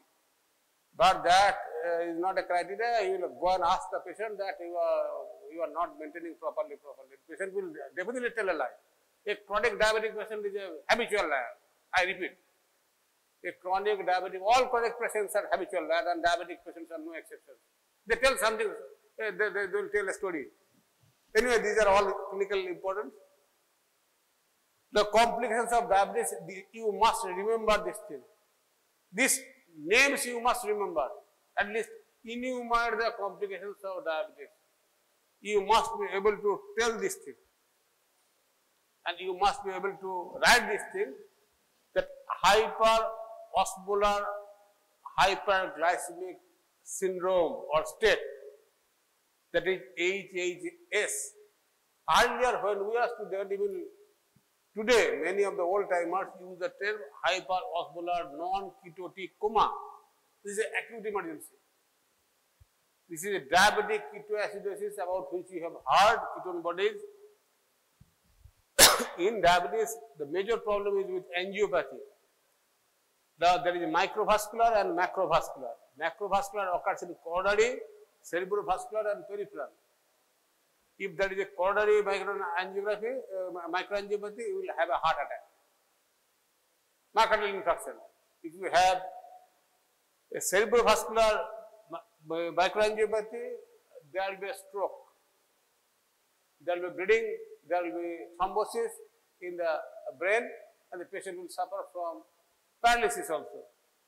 And peripheral tissue again, if there is a thrombosis, that organ will not get sufficient amount of nutrition. Microvascular is very important because you might lose your vision. A diabetic patient might lose one's vision because of retinopathy itself. So in eye we have retinopathy, cataract, glaucoma and macular edema, neuropathy. Nerves are also affected, sensory, motor, mono or poly and autonomic neuropathy. In nephropathy, kidney is also not spared. In fact, no organ in the body is spared in diabetes. I have just listed the major ones. There are many others. Like initially I told you there will be albuminuria and then declining renal functions. Ultimately the patient will proceed to renal failure and the patient will put on dialysis. And majority of the patients, the diabetic patients, at the end of their life, they remain on dialysis. Infections, as I told you, I have shown you some pictures, but diabetic foot and diabetic gangrene, once you see, and I will show you at the end a few slides, we will see the miserable condition in diabetic gangrene. Now there will be hearing loss also as a complication, because there will be neuropathy. And there are many other things which I am not going to discuss. Now, one of the major complications, what the patient is diagnosed to be diabetic, the patient will be treated with either oral hypoglycemic agents or with insulin. Now, if it is over-treated, means either the dose is given excess by the doctor or the patient by mistake takes excess amount of drug or less amount of food or increased amount of exercise, that is called over-treatment. That will lead to lowering of blood sugar, and that is a dangerous condition because it will cause death. Now, hyperosmolar hypoglycemic state, somebody says it is a syndrome, because in this condition there is no ketosis, no acidosis. Try to remember this thing. This is an emergency condition, but there is no ketosis, no. So when the blood glucose, I repeat that in this condition there is no acidosis, there is no ketosis. But this is an acute emergency because blood sugar level is very high, usually in the range of more than 600 to 900. And this occurs typically in diabetes, type 2 diabetes mellitus. There is increase in osmolarity of the extracellular fluids because glucose is present in very high concentration in the blood. So there will exert an osmotic effect. So this will be a high osmotic effect. And osmotic diuresis, I told you why there is a polyuria, because there is an osmotic diuresis that will lead to water and electrolyte depletion. Now, if that person doesn't take water proportionately, drink proportionally amount of water, so body will undergo dehydration. And there will be altered consciousness. Obviously, brain will not get enough amount of hydration, so that will cause stupor or coma. And dehydration of the cerebral cells due to hypertonicity of the extracellular fluid. So, in clinical features will be severe dehydration and focal or neurological deficit. Ketone bodies will be negative and there will not be acidosis. This is found usually in older persons who doesn't take care of themselves. They don't understand, their brain does not function properly. Even if the medicines are given, they don't take it properly. That's why they remain uncontrolled. They are having uncontrolled diabetes. And another problem is they can't sense their problem. That they are feeling thirsty or they are not seeing properly. They are having some problem, but they can't express another important problem. Many infections occur in our body to which we respond. And we remain symptomatic. We become symptomatic, but in diabetic patients, despite having symptoms, they remain asymptomatic, despite even having infections. So that infection precipitates hyperglycemia, and that will lead to hyperosmolar hyperglycemic syndrome. Now, diabetic ketoacidosis, I think we have adequately told about before ketogenesis and ketone body formation. So, just to highlight, it is usually in type 1 it develops in a short time. Glucose is plenty in extracellular fluid, but cells cannot take up because insulin receptor is not functioning properly. Effect of insulin on enzymes is absent. Blood sugar is in abundance in the extracellular fluid, but cell can't take up, and neither it can utilize. That is the biggest problem. So that's why these effects of insulin on the enzymes, which are absent, and there is deranged glucose metabolism. The cell, despite having glucose all around, is literally starved of glucose. So there is a cellular starvation, just like bank officials. They are having good amount of cashes with them, but they can't take it on their own because they don't have that adequate receptor. It is just like that. They can't utilize that money which is available around them. They can't sing a little bit of them. So that is the state of affairs in diabetes also. So basically in diabetic ketoacidosis there is insulin deficiency, and this is the culprit why this complication occurs, and for which there are counter-regulatory hormones gets increased, that is glucagon, catecholaminan and cortisol. A high level of fat acid, triglyceride breakdown and amino acid instead of glucose for energy. Serum levels of glycerol and fatty acids because of unstrained lipolysis. Now you must remember this insulin. This is again a MCQ question in your coming this year, and again please try to remember. This will be available in the book and even in the PG. So out of these questions, something will be coming that it stimulates this enzyme or it inhibits. Or out of this, which are these stimulating, which is not inhibiting. So basically, if we look at the carbohydrate enzymes, the key enzymes are translocase, glucokinase, phosphofructokinase, and pyruvate kinase. Insulin stimulates all those things, and glycolysis is favored. So there is lowering of blood sugar, that is hypoglycemia. Now, neoglucogenesis, pyruvate carboxylase, phosphorylate carboxykinase, fructose 1,6-biphosphorylate, glucose 6-phosphate dehydrogenase, they are all inhibited. Therefore, the gluconeogenesis is depressed. So that is hypoglycemia. Glycogen synthesis is activated, glycogen synthesis occurs, glycogen phosphorylated is deactivated, glycogen deposition occurs. Coming to lipid, acetyl-CoA carboxylase, glycerol kinase, hormone sensitive lipase, HMG-CoA, all they stimulate. And there is lipogenesis, decreased lipolysis.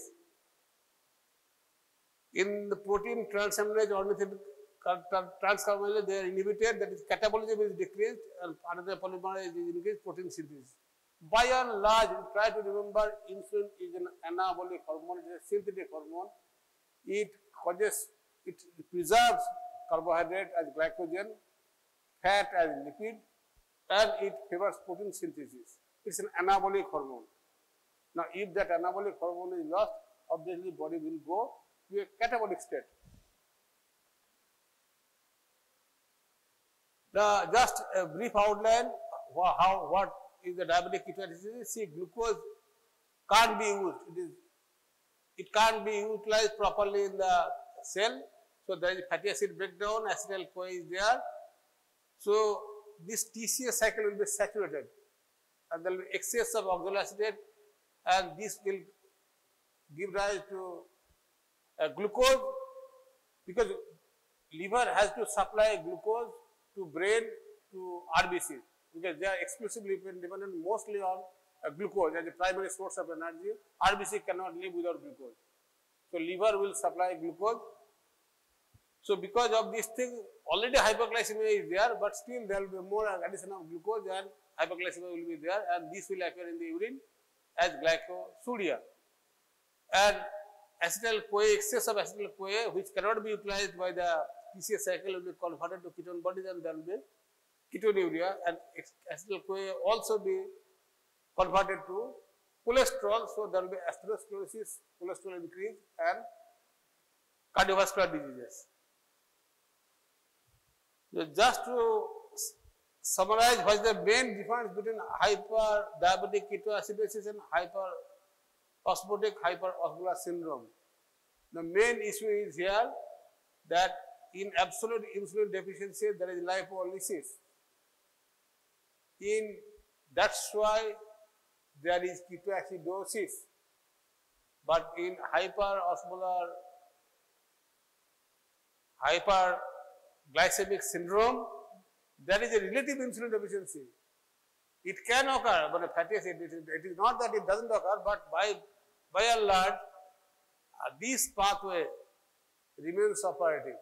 That's why there is no ketone body formation, neither there is acidosis. Now, the causes of what are the causes of complications at the biochemical level? Actually, availability of less glucose inside the cell. As I told you, the cells undergo a state of starvation. Glycation of protein, unnecessary glycation of the protein, because glucose is present in abundance. Many proteins gets glycosylated and sorbitol accumulation. So, medium-sized blood vessels, there will be plaque formation. So, there will, what the plaque formation is there is thrombosis and the microangiopathy. It occurs due to damage in the endothelial and mural cells, and there will be deposition of aminoglycans in mural cells and loss of cementing ability. Cataract, there will be increased rate of sorbitol formation, and the same thing is true for other microangiopathy also. Neuropathy, a decreased glucose utilization, diversion to sorbitol by swan cells. Now, nephropathy, glycation of basement membrane of the protein, nephrosclerosis, proteinuria, and chemostal urine cell syndrome, that is KW syndrome, that is quite specific for diabetes. Infections, as I told you, that glucose will be present in abundance, so there will be infection, there will be genitourinary infection, patient might come with urinary tract infection, particularly females. They will come with urinary tract infection, and at that, during evaluation, we find that patient is having diabetes. So, polyol pathway, that is sorbitol aldose reductase pathway, this is not normally operative, this remains dormant. So, when the glucose is available in excess amount, this aldose reductase is having a high Km value. That's why it is having a low affinity. Normally, from glucose to sorbitol, it doesn't occur. But when the glucose level is present in excess, then sorbitol will fall. So, this is the picture of diabetic retinopathy. If you see the retina, you will find that the hemorrhages, the typical feature of diabetes is diabetic microaneurysm. You will be able to see, once you find a microaneurysm, that is typical of diabetes mellitus. See diabetic foot and gangrene, I told you, the patient will present with this type of picture in surgery department, and wound will not heal until and unless the blood sugar level is controlled. And you can see the appearance here. This foot is, getting a dead tissue, just like anatomy structure. You remember, the whole leg in course of time will take the appearance of a black color. The leg needs to be amputated because of diabetes. So, diabetes foot and diabetes gangrene. Foot care, we are very much fond of taking care of our face, but we hardly take care of our foot. Diabetic patients needs adequate foot care. Remember, because foot is exposed to very many infections. Now, as I told you, that this is a drop in the ocean. There are good books, that is Jocelyn books, so a standard textbook, a book dedicated on diabetes. There are 2 volumes of book, of international book. Whenever you would like to know more, please go through the books. You will realize that the depth of it, with all the blessings of Lord Saraswati. May I expect that you will go today and open the chapter what I told you and read. That is my request to you, otherwise you will forget. Okay? Thank you. Thank you very much. Okay, students. In the previous class, we discussed about the colorimeter or photometry. That is one of the most important instruments for quantitative estimation of different metabolites in the sample. Okay? Have you learned photometry? Photometry, there are 2 laws of the principle Beer's law and Lambert's law? It is already completed. Okay. So now from this we are going to discuss about the quantitative estimation of different metabolites in the sample. Okay. So before going to discuss, that you already know in our practical syllabus we have quantitative estimation in which we check the sample by the presence of different metabolites in the solution. How can we check it? By adding some of the chemicals. If the color is developed, that means there is presence of a substance in the sample. Okay? And secondly, when we are going to quantify, when we are going to measure these metabolites in the sample, it is called quantitative estimation. So, how many kinds of practical we have? Qualitative estimation and quantitative estimation. Okay? So now, the first and important quantitative estimations are quantitative estimation of serum creatinine.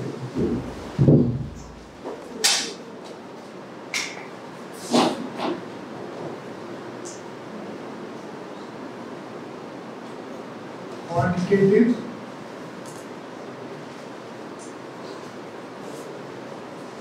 estimation of serum creatinine. Don't talk. Quantitative estimation of serum creatinine.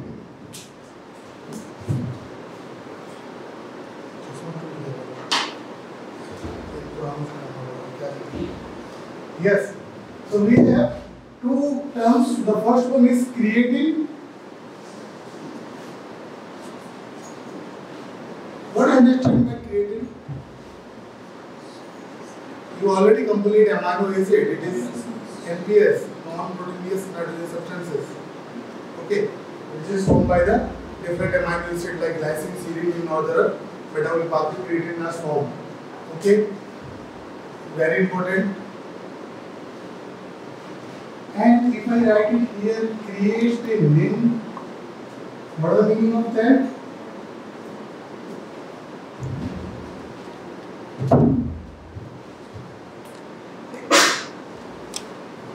When you see the structure of this creatinine, it is a non-hydrous form of creatine.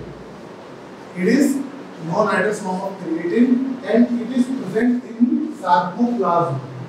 Where it is present? Sarcoplasm, you know? Sarcoplasm, you know?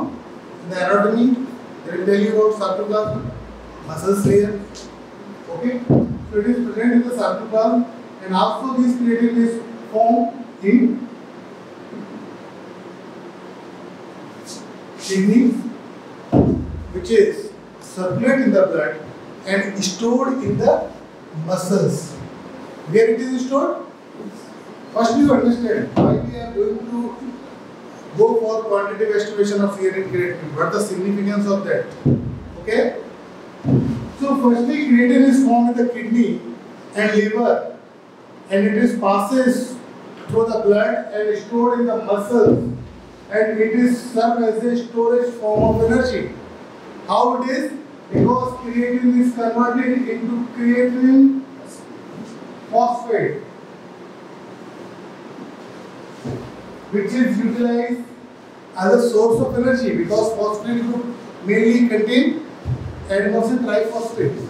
It is being a unit of energy.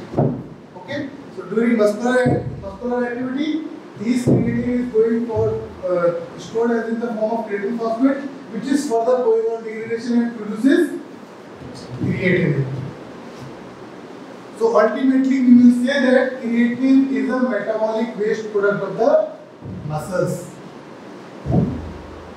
Metabolic waste product of the muscles. First thing, how it is differentiated? It is a non-hydrous form of creatine. First thing, it is a metabolic waste product of muscular activity. Second thing, third thing, it is non-dependent on diet. That means the value of the creatine is not fluctuated by the taking of protein diet. Such like in the case of urea, if if we are going to estimate the urea level in the blood, that may fluctuate by the intaking of protein diet. Understand?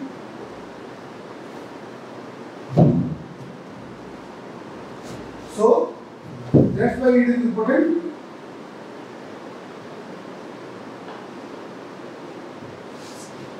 Now second one, creatinine, estimation of creatinine is important to check the GFR.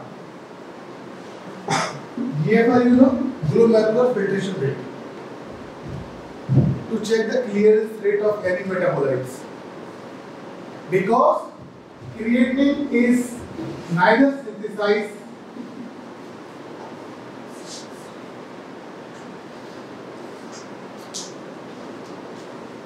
and nor reabsorbed in the renal tubules.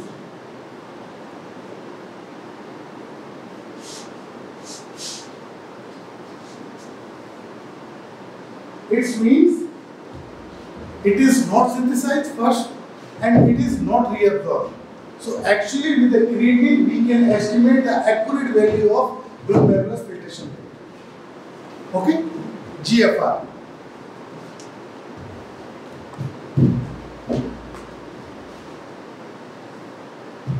That's why it is important to go discuss about the quantitative estimation of serum creatinine. So make some lines about introductions. Introduction you will write here. Creatinine is a non-hydrous form of creatine. Creatinine is a non-hydrous form of creatinine.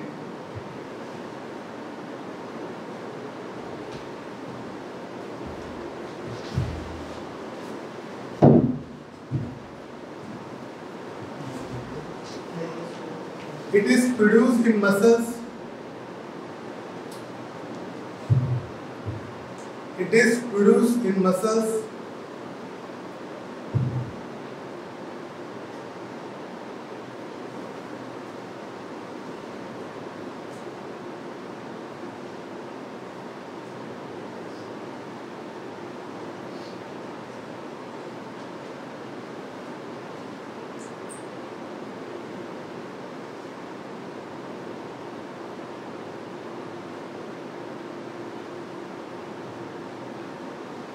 It is produced in the muscles.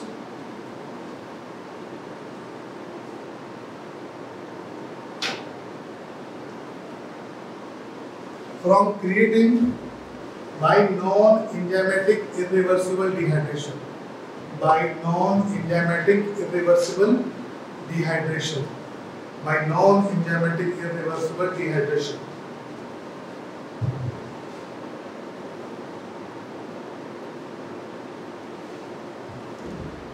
Creatine synthesized in liver and kidney.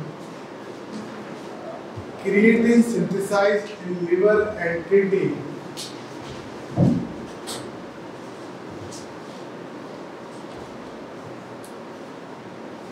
Liver and kidney passes into circulation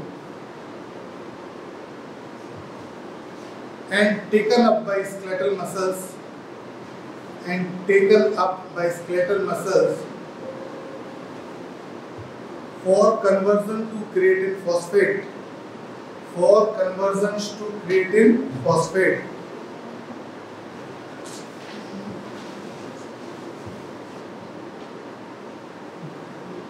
Which serve as a storage form of energy. Which serve as a storage form of energy in skeletal muscles.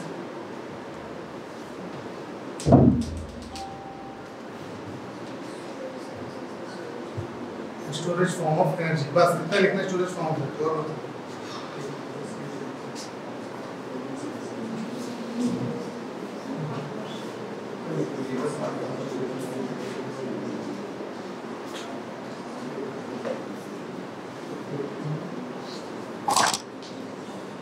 Okay.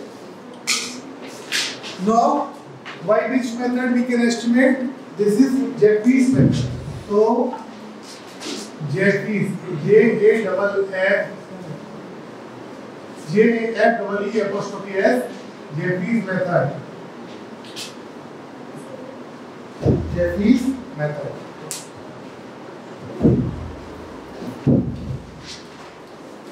Now write down the principle of this method. Principle of this method. Write it. Creatinine react with picric acid. Creatinine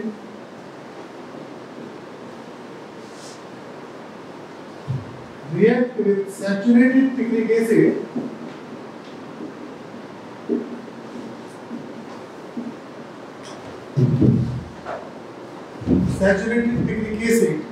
in alkaline medium. In alkaline medium produce creatine picrate complex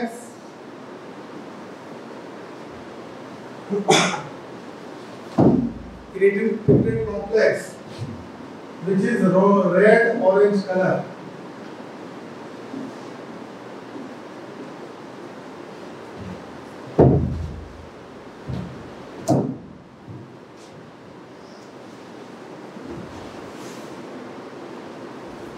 What you write it? This is an alkaline medium. It is creatine picrate complex, red orange color complex, which we measure at 520 nanometer. Which we measure, which we take absorbance at 520 nanometer. Which we take absorbance at 520 nanometer.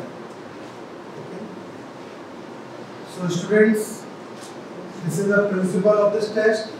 Creatinine react with saturated picric acid. What is the meaning of saturation here? How can you make a solution saturated picric acid?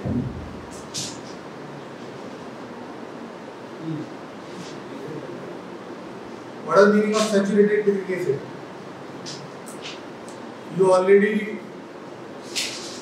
You already performed the Rutras test, in which you use saturated ammonium sulfate. You will saturate the sample with ammonium sulfate. How will you saturate it?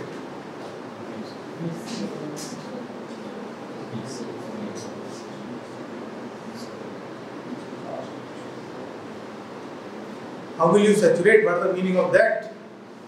That means the solution are not able to take a particular complex from the peak values. Okay. When it is saturated, when you put the picric acid in the solution, it is become dissolved up to a particular limit. After that limit, it is not soluble. Okay, that type of solution we call that saturated picric acid.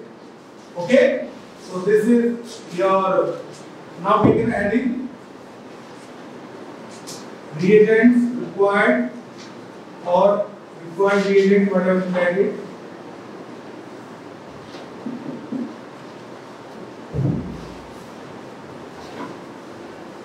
What we require first? We require picric acid.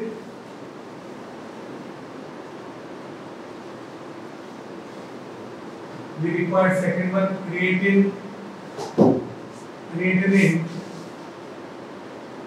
standard solution. And third one is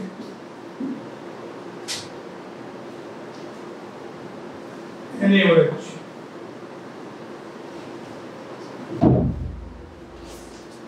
So what is required? What is the meaning of to make this reaction alkaline medium? To make this reaction proceed in the alkaline medium, we require NaOH. These NaOH make the medium alkaline. Second one, what is the meaning of creatine standard solution? Here we have two types of solution. The first one is serum, in which we are going to identify. We don't know how much creatine is present, how much concentration of creatine is present. Okay, it is called unknown solution. And the solution in which we know the concentration is known as standard solution. Okay, so we have this created standard solution. This is generally a control solution. We used this created standard solution as a control. NaOH, citric acid is standard solution. You know what the meaning of standard solution? That we required for. Now write down procedure, make heading procedure. Procedure.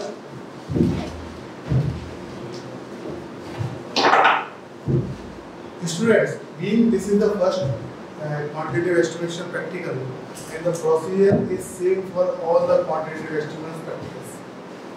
जितने भी आप quantitative estimation practical करेंगे उन सब के लिए procedure same रहेगा, ठीक है?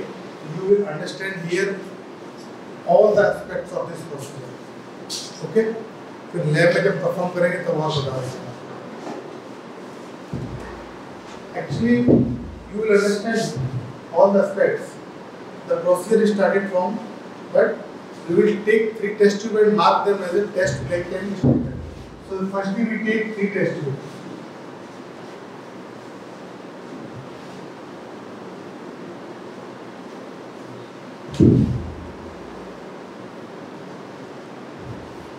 This is 3 test tubes and we mark them as a test blank and standard. This is test blank and standard.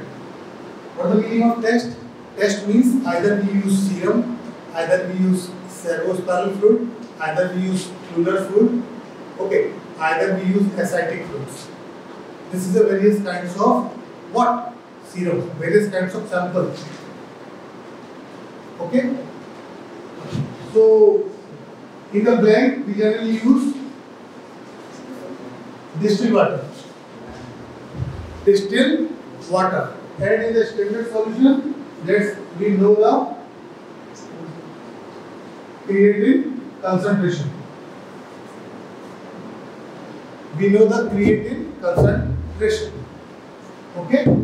So, in the procedure, how can we start it? We take 3 test tubes and mark them as a test blank and a standard.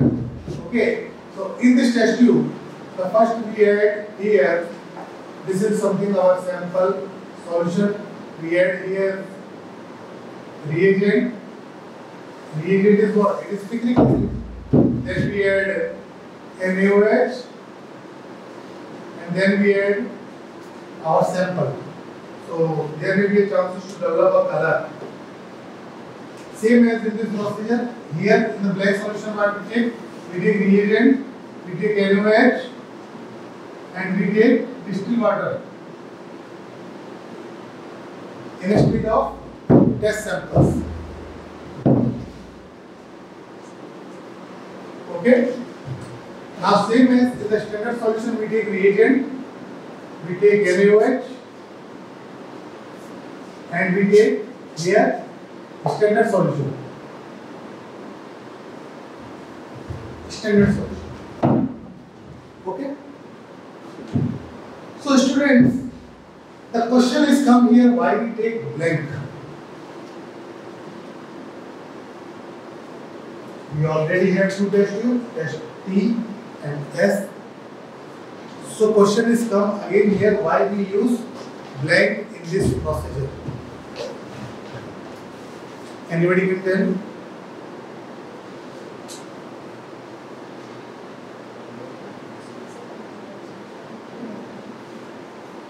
No? Simply to exclude the absorbance of reagent from the test solution. Understand? In the test, after this procedure, there is color is developed, it will become red orange because we added here, there is a presence of some kind of creatinine in the solution, but here there is no development of color.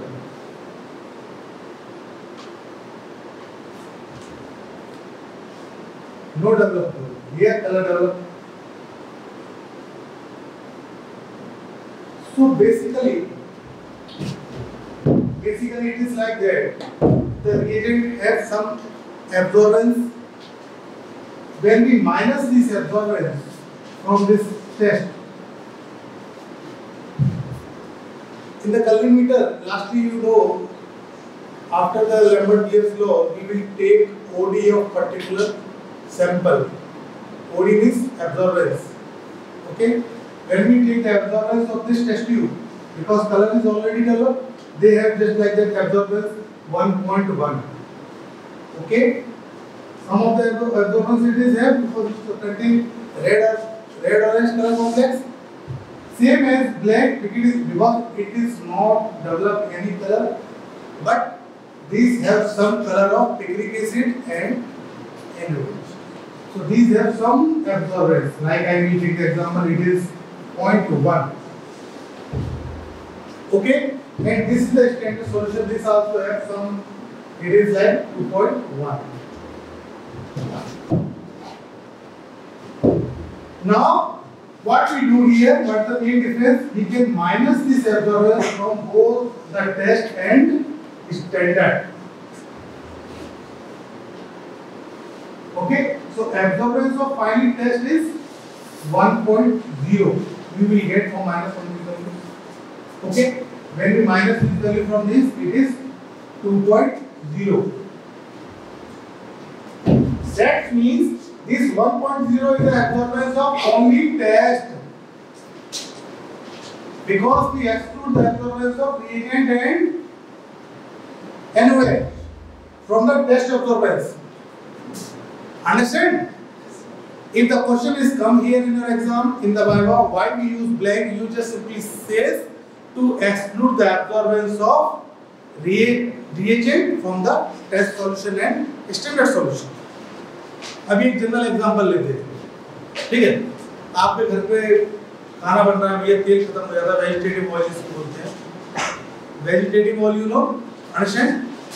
सरसों का तेल इसको बोलते हैं, ठीक है? आपको लाने के लिए बोला दुकान से, तो आप क्या करते हैं? बर्तन लेके जाते हैं, दुकान वाले को बर्तन देते, तो वो क्या करता है? उस बर्तन का वेट मशीन पे वेट रखता है, उसको माइनस करता है कि नहीं करता माइनस? उसके बाद उसमें ऑयल करेगा, फिर वो दोबारा वेट करेगा। तो माइनस क्यों कर रहा है? आपका ऑयल का वेट एक्यूरेट आ सके।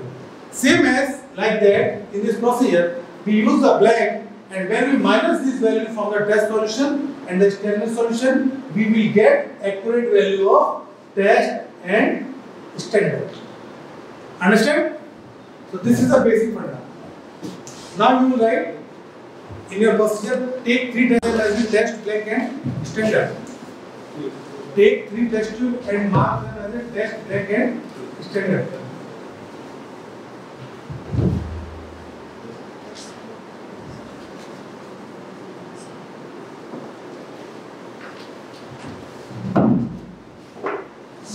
Now make a table which has 4 columns.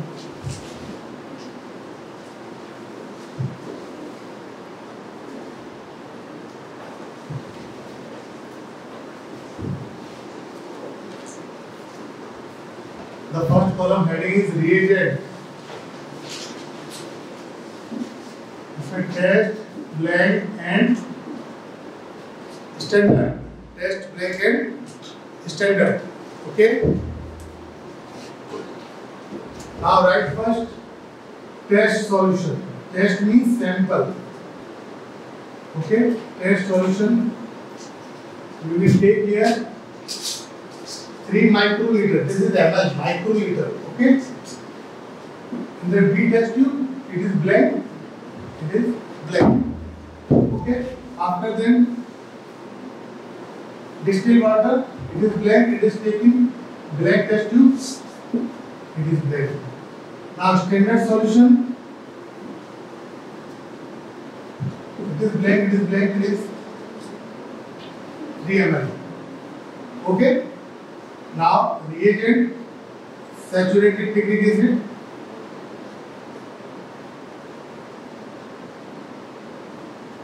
saturated, it is 1 ml, 1 ml, 1 ml, and lastly we add NaOH. It is 1 ml, 1 ml, 1 ml. Now overall volume of each test tube is 5 ml. How much? 5 ml. So students, it is very important to maintain a fixed volume in each test tube, because if you not maintain a volume, there may be a chances of false result. There may be a chances you will get the unknown, you will get the irrelevant absorbance of particular solution contained. Okay? So to maintain the volume, so how much volume we get? It is 5 ml. उसमें आगे लिखिए इस table पर mix it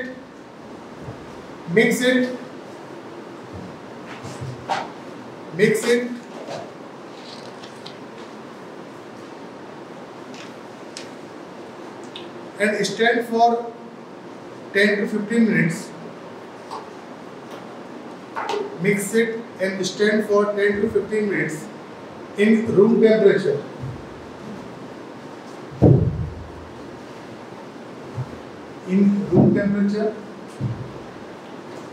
And take absorbance at 520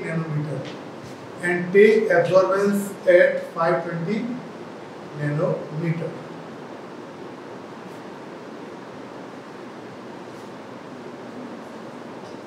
Okay. Now make heading observation. Observation.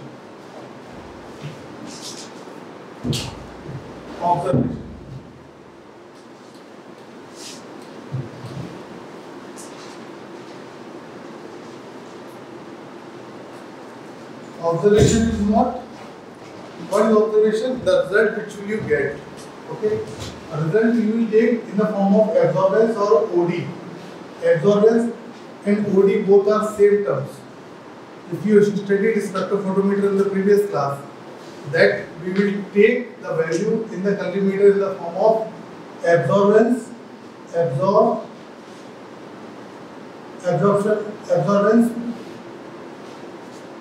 is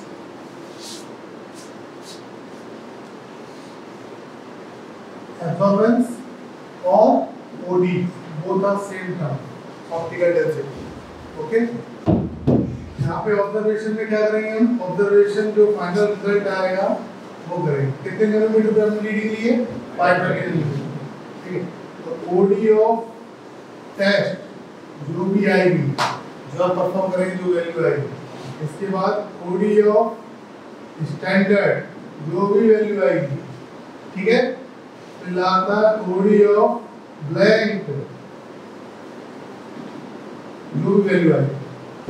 एक चीज ध्यान रखिएगा, very carefully listen. Firstly, we take the OD of blank first. Understand? We take OD of blank first. After that, we take OD of standard, and lastly, we take OD of test last. Okay? ये observation आ गया। Observation के बाद हम क्या करेंगे? We put the value of this OD in our calculated formula, and the formula is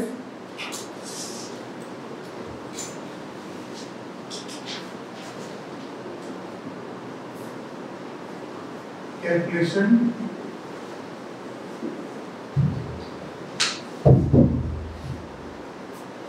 concentration of creatinine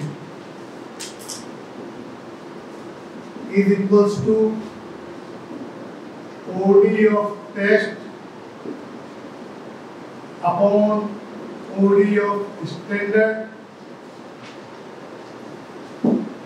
minus OD of blank minus OD of blank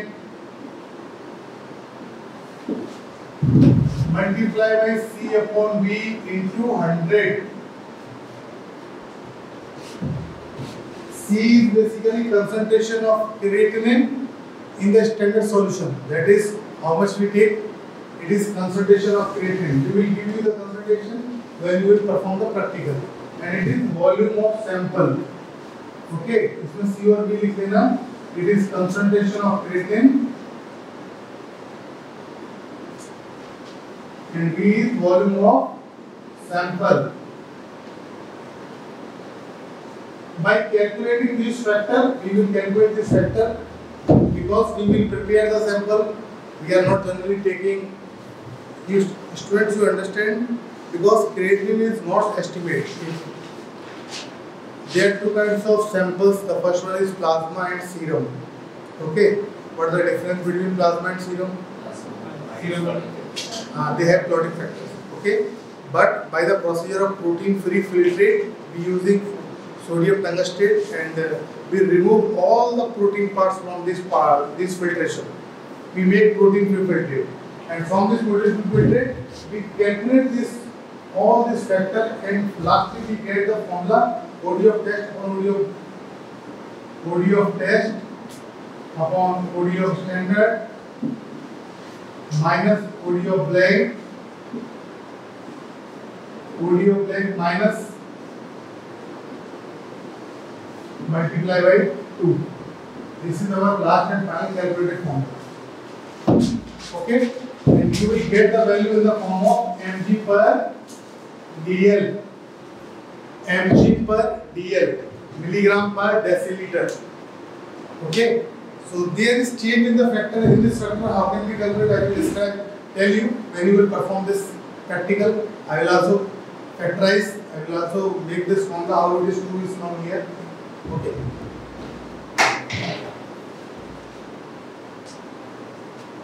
So you will get values mg per dl when you put all these values in this calculated formula.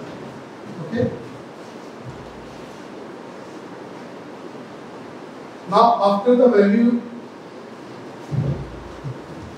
you will make a heading result.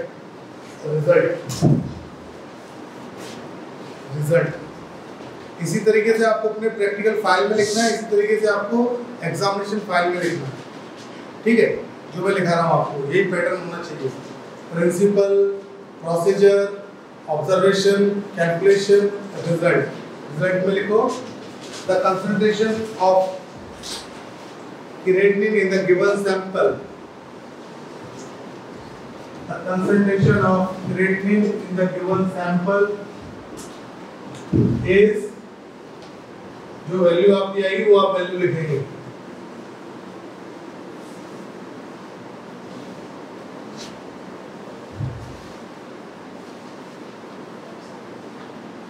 The value which will be get, write it in this form. Okay. ठीक है, तो लिखा ये. अब इसमें main important चीज क्या आती है? इसमें मेन इंपॉर्टेंट आती है वैल्यू का इंटरप्रेट होना. It is called clinical interpretation of the values. Okay, so right it. Clinical interpretation.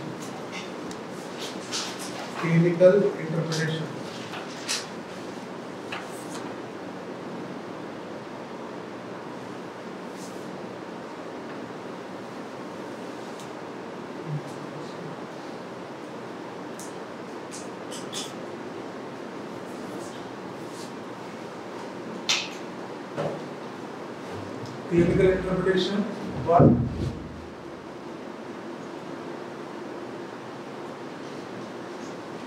Normal range. In the male, it is 0.42. It is 0.7. It is 0.72, 1.5. mg per dl. Okay, in women it is 0.4 to 1.1. Sorry, 0.4 to 1.4 mg per dl. Okay, in the child it is 0.4 to 1.1 mg per dl.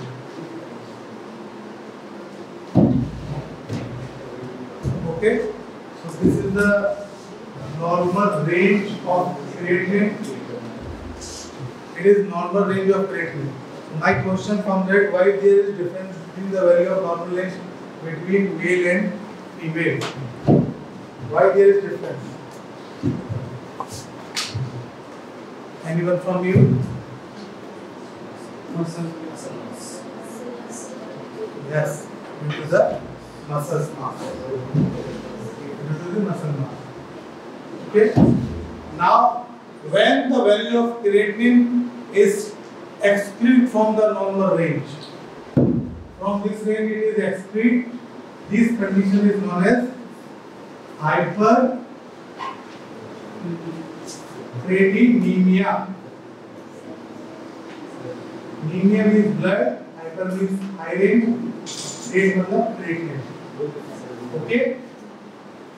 So there are some disease, some disorder, some relevant pathological condition in which this creatinine value is excreted from the normal range. So write it one by one. I will tell you. Increased creatinine level found in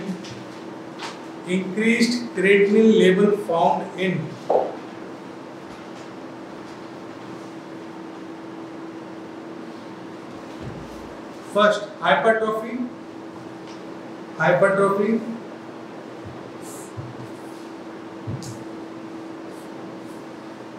second renal failure oblique impaired function,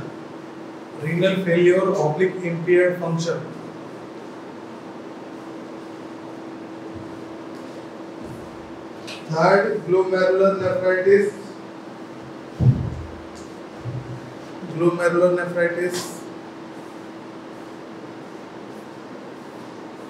nephrotic syndrome fourth,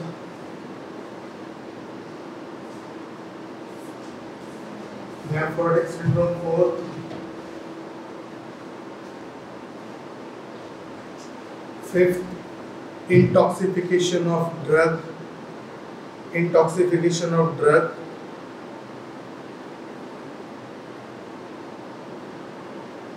sixth one, last one, any kind of urinary tract infection oblique obstruction.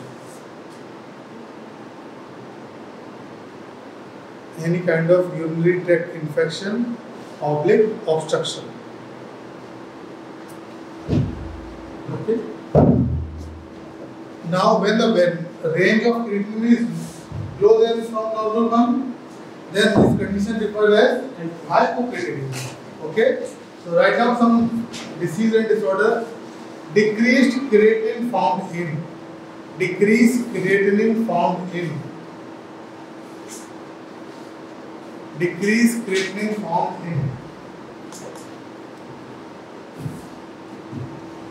First one atrophy.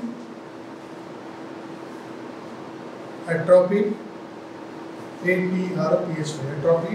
Second one low muscular mass of body.